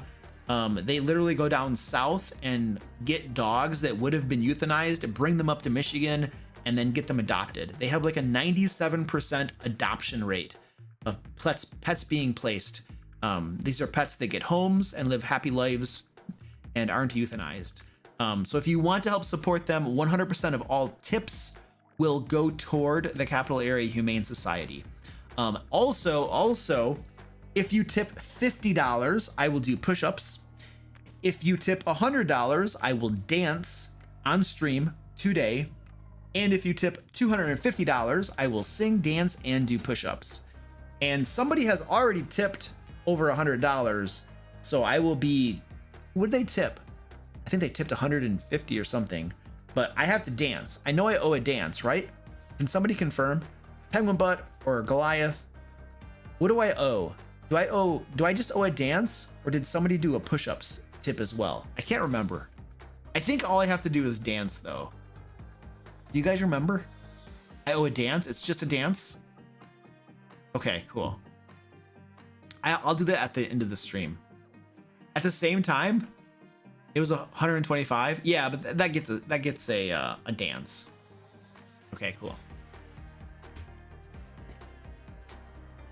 Yes, the extra bonus thing. So one of the things we do too, we were talking about the different patron levels, you know, and where was it? So this $15 tier very frequently also gets bonus stuff. Like this month, they got the Reimagining the Bounty of the Land, which is our crafting system. It's our hunting, foraging, and crafting system. So if you want to make magic items out of monster parts or out of plants and different cool things, we have a very lightweight system that allows you to do that. And everybody at the $15 tier this month gets that for free. It's included with your pledge. And so we will frequently make resources, and everybody at $15 and above will get them just for free. Our patrons get it. So we don't always do it. Sometimes we do, sometimes we don't. But this month we have that system for crafting, which is pretty cool. So yeah, $15 will get you that as well. So thanks for pointing that out. Okay.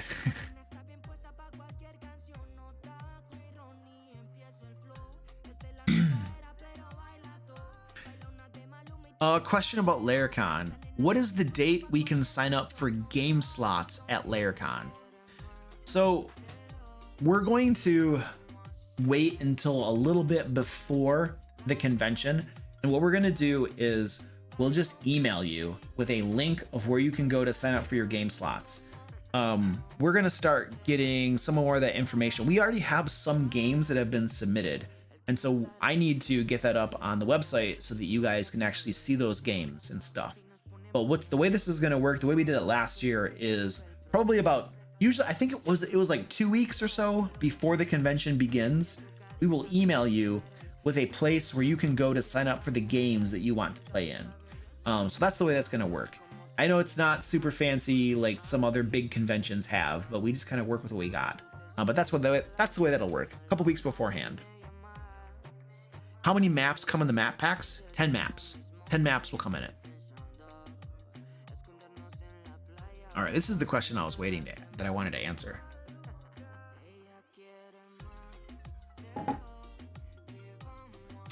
How would you deal with a DM that is out to kill the party? I think that there is a very simple way to deal with a dungeon master who is out to kill the party, and that is probably to just leave the game. Okay, yes, sure. You want to have a conversation with them. You don't want to just walk away. So have a conversation with them. Well, what's the conversation? Hey, Mr. Dungeon Master, it really feels like you just want to kill us all.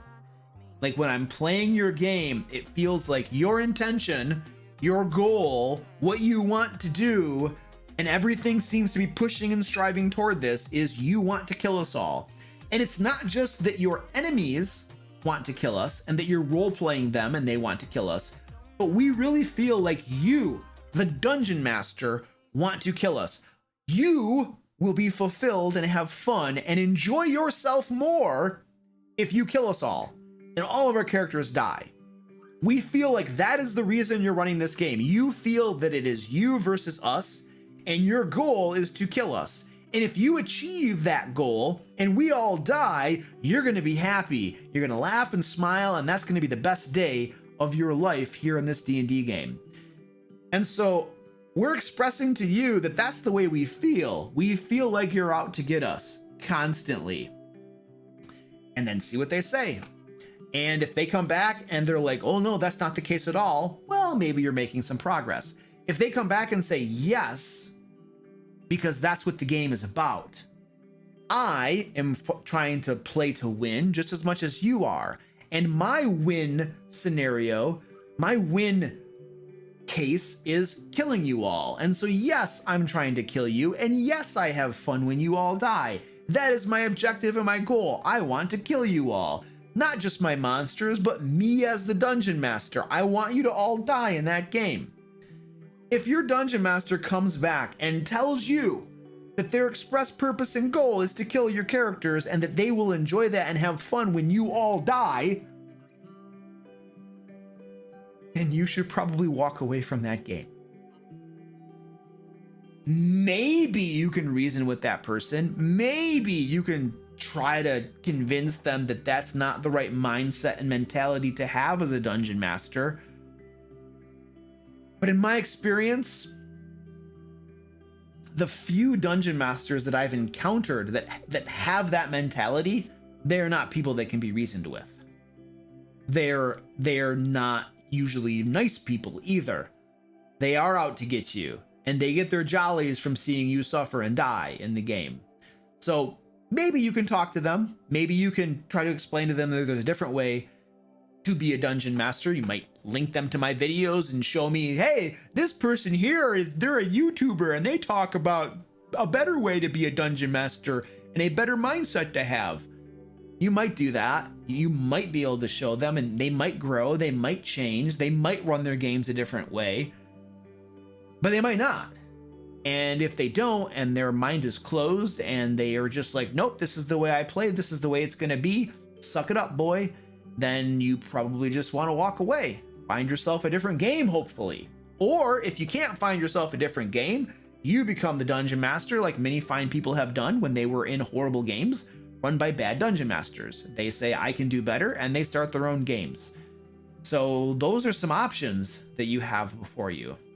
The mentality that you should have, in my opinion, as a dungeon master, the way you should think is, I am going to roleplay the enemies the best I can. And the enemies want to win. They are not going to hold back. They're going to go full bore. If there is a fight, they're going to try to kill the characters because I am role-playing those enemies. And they want to win and they want to kill the characters. However, I as the dungeon master do not want the enemies to win. I as the dungeon master want the players' characters to win. Even though I'm trying to kill them with the enemies because the enemies want them to die, even though I'm role-playing them, that doesn't mean that I want the characters to die. In fact, the mentality that a dungeon master should have is that you should be the biggest fan of your players' characters. You should be rooting for them. You should want to see them succeed. You should want to see them stand over their enemies in victory. You should want your enemies to fail. They might die, they might run away, etc., etc. That is the proper mentality. Yes, you're trying hard. Yes, you want them to win, but you actually want your players' characters to win. Even though you're doing the best you can to kill them, you don't want that to happen. You want your characters to win. That is the mentality of an awesome dungeon master, in my opinion. And that is the way one should think. And if you can do that, and if you can get that balance, well, then there you go. Then you're not out to get your players' characters. You're not out to get your players. You're just trying to role play. I've had it happen. I run games, I videotape them, and people watch them and stuff. And when I am role playing my enemies, I get super excited when they have critical hits. I roll a 20 and it's like, critical hit, woo, doing more damage. I get excited over those things. I do. And when my enemies are doing cool things and it's fun, I'm enjoying myself, I'm having a blast, and people can see that. But it's easy to mistake that for me actually wanting to kill the characters, because I don't. I want to have fun. I want to get those critical hits. I want them to be like, oh my gosh, this is woo, we might die. But I want them to win, even though I'm excited about critical hits and I'm excited about doing damage and I'm excited about casting spells. I still want my players' characters to win. I always want them to win. I don't want a TP. I don't want a TPK. I will allow it to happen because I believe it is better for the game for there to be a possibility of failure. But there's a difference between allowing it to happen and wanting it to happen. And so, yeah, there is a better mentality to have as a dungeon master than just wanting to kill your characters. But if you are in a game with a dungeon master who's not going to change their ways and they're out to get you and they just want to kill your characters, then it's possible one of the best things you can do is to walk away, find a new game, or start up your own game and you be the dungeon master and then do it better.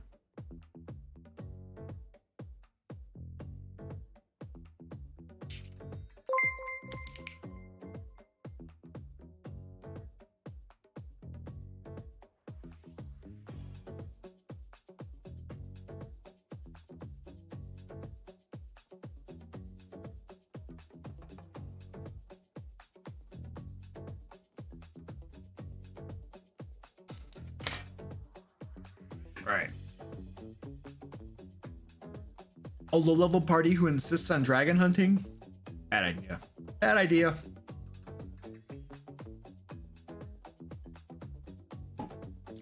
Greg Pete says, I want the party to succeed, but also be quite challenged. Yep, that is my mentality as well. Challenge them, but hopefully they win.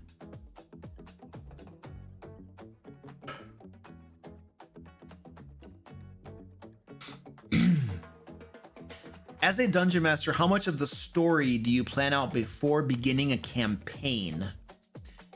Is it mostly broad strokes and you ad hoc most of it, or do you plan out tons of sub-story lines and you plug in as they come? So the first thing that I want to say is I want to be careful when we use this word story, because it can be misconstrued and misunderstood by a lot of folks.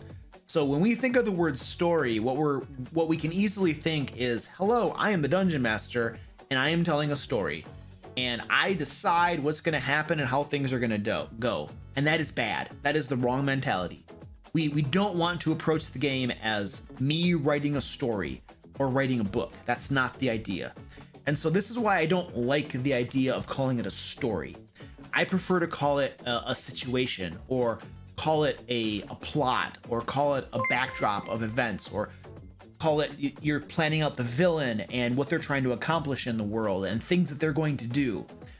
But I don't want to call it a story, because if I create the situation, which is the bad guy and what they're trying to do in the world and the things the bad situations and the consequences that are going to happen in the world, that's me designing a bad guy and what they're going to do. But that's not the story. That's just me designing a bad guy who's trying to accomplish a bad goal, being evil, doing bad things, and these are the ramifications on the game world. That's just, I'm designing that. Then the players are going to come with their characters. They're going to interact with that situation and make decisions and do things, and dice are rolled and stuff happens. And then as a result of that, you get a story. That's what's a story. The Dungeon Master does planning, creates a situation. The players during the game session interact with that situation, and something happens and a story unfolds. And so that's why I don't like to think of the Dungeon Master planning the story out in advance, because too many people, I think, are going to interpret that the wrong way and think that we're supposed to be writing a book or telling a story just as the Dungeon Master, and that's not the case. It's a game, a story results, but it is not decided ahead of time. So the question is, how much do you plan in advance and how much do you get very granular? And in the context of a campaign, which is going to be, levels 1 to 15, say, it's broad strokes. It's almost always broad strokes until they get ready for the next adventure. Once they get ready for the next adventure, which lasts maybe 3 game sessions, then I get granular. Then I really, really design the adventure super well. But I only get granular if it's the next thing they're going to do usually. But everything else is just very broad strokes, very high level, very little notes or planning necessarily, because you never really know what's going to happen. You never know how this adventure is you don't know if your players and characters are going to be like, you know what, forget this guy. we want to go do something else. The less you plan everything out in advance, like if I were going to run a campaign from level 1 to 15 and I planned every single adventure in detail, I would have such a hard time letting go of that. Like if I planned it all out and then we started playing and we lost interest, my players weren't interested, or I wasn't interested, or it just wasn't fun, or we all decided we wanted to go do something else, I did all that work and planning and now we're going to throw it away. So like if I don't do everything in super detail until we're actually going to use it, then that helps me let go of things if I need to, for whatever reason happens to be. So it's broad strokes. You get granular right when they're about to go to that adventure. That's my way of doing it. It's not the right way. Everybody probably has a different way they do it and they prefer to do it. And so there's no wrong or right way necessarily. That would be my personal recommendation for you. Have you looked at the Tome of Heroes subclasses from Cobalt Press? I haven't. I might have them. I don't know. I backed their Tome of Beasts Kickstarter, the Tome of Beasts 3. I backed that, and it came with a bunch of stuff, and some of it was digital content, and I downloaded a bunch of it, but I haven't had a chance to look at it. And honestly, I'm so busy that I probably will never have a chance to look at anything. I back Kickstarters and I get stuff and I buy books, and then half the time it sits on my shelves and I never have the opportunity to like read it and stuff. So yeah, I don't know anything about that.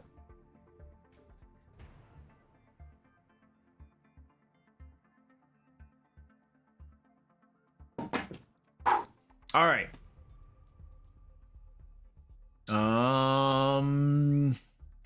I got that. Okay, cool. I think it's time for me to do my dance. I have to dance on stream because somebody gave us a nice tip to our charity. So I need to dance. What dance am I gonna do? Has this been decided? Have we picked the dance that I'm gonna be doing?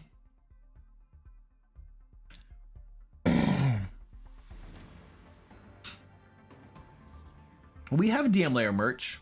There you go. They just linked it. You can go check it out.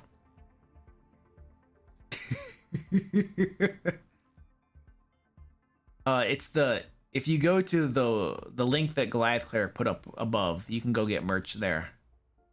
Baby Shark? Oh, I'll totally do Baby Shark.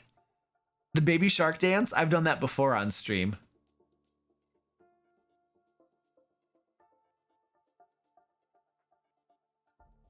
The Macarena, I've done that one too. The Thriller, I think I might have done Thriller once. Wobbly Man by Cuckoo Kangaroo.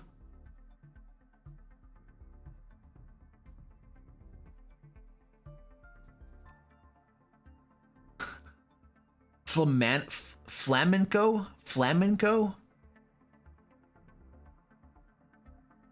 The Cupid Shuffle? Oh, I'm not gonna do twerking, dude. Don't worry. Don't worry, man.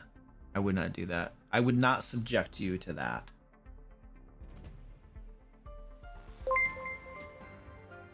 Okay, the Wobbly Man has me interested, and flamenco. I don't know what flamenco is. I'm gonna go look this up. I have no idea what these are. I have no idea. I don't do dancing stuff. So I'm gonna look it up on YouTube. I have to mute this. Flamenco? Flamenco dance. It's a flamenco dance. Is that a type of dance or an actual dance?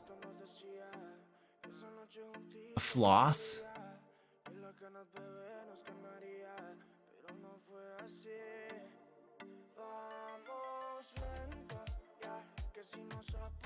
I think this is I think it's a dance. Hold on, I have to mute this.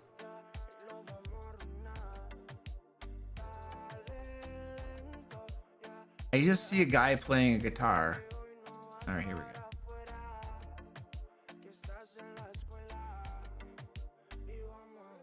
Oh, this, okay, I can probably do this. Okay, hold on. I'm gonna try to do this. Flamenco is a genre? Okay, well, you know what? I found a dancer.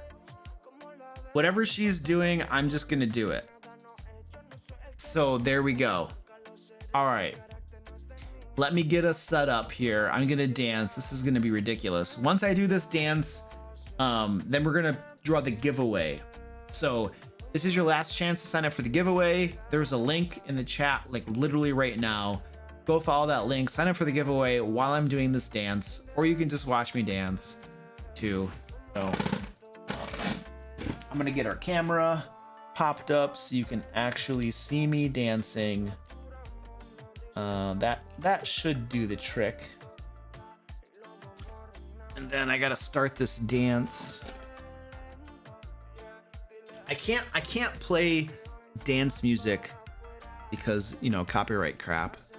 But I'm gonna look like a moron, so there, that's what you get.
All right, that's all I got.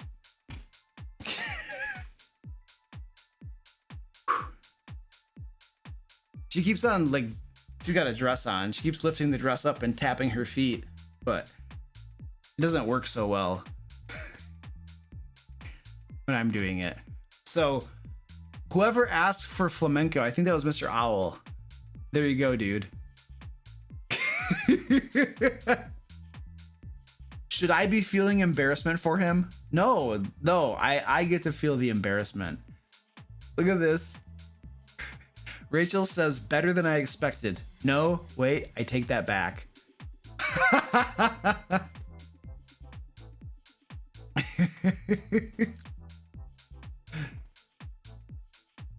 And then Ed said, technically that's dancing. Nixit, Luke, have you missed your 2 calling? Wow. Is that Laircon after hours? I don't know if I'm gonna dance at Laircon. I'm not a good dancer. If someone gives you $100 at Laircon, will you dance? I mean, I'll probably just do it if you ask me to, because I'm a goofball. Mr. Owl says, my kids and I are rolling on the floor. We love you.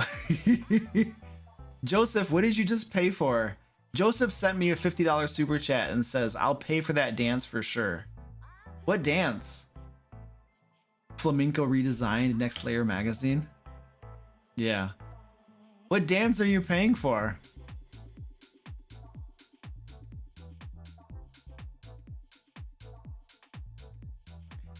That was like a genie giving you a wish. To give you what you asked for technically. Yeah. You wished for a dance. You got a dance. Technically.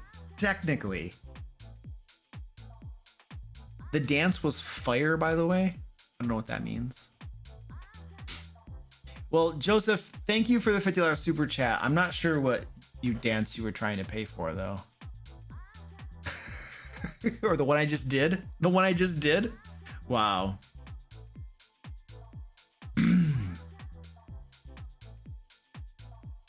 Oh, the dance was fire, by the way. That means awesome. Oh, okay.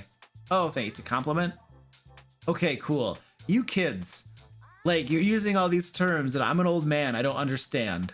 You darn kids. Oh, the one you just did? The flamenco baby? Okay, thank you. Okay, let's do our giveaway. Let's draw our giveaway. Drawing the winner to our giveaway now.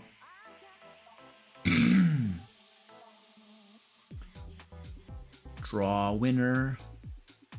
You kids and your slaying. Yeah, I know. Here we go. Drawing the winner.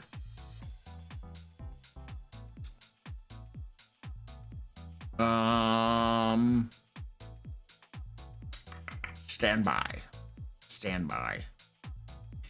Okay, Kyle Very, are you here? If you are, you've won. And if you're not, you still won. And I will email you and give you like stuff, information, and we'll get you a book. We'll get you a book, Kyle. Don't you worry. We'll make it happen, man. There we go. Kyle's still here. Congratulations, dude. Good luck. Well, no, you had good luck. Congratulations. There we go. All right, ladies and gentlemen, I think we're all set here. I have hung out for 3 hours and answered as many questions as I could. I'm sorry if I didn't get to your question. You can file a complaint with Penguin Butt. She will happily field all of your complaints about me not answering your questions. And then I'll be here next week on Wednesday. And you can yell at me too again. Sorry. All right. Have fun, guys. Have a wonderful evening. It's Friday. Yay. I'm done now. I'm going home. Bye.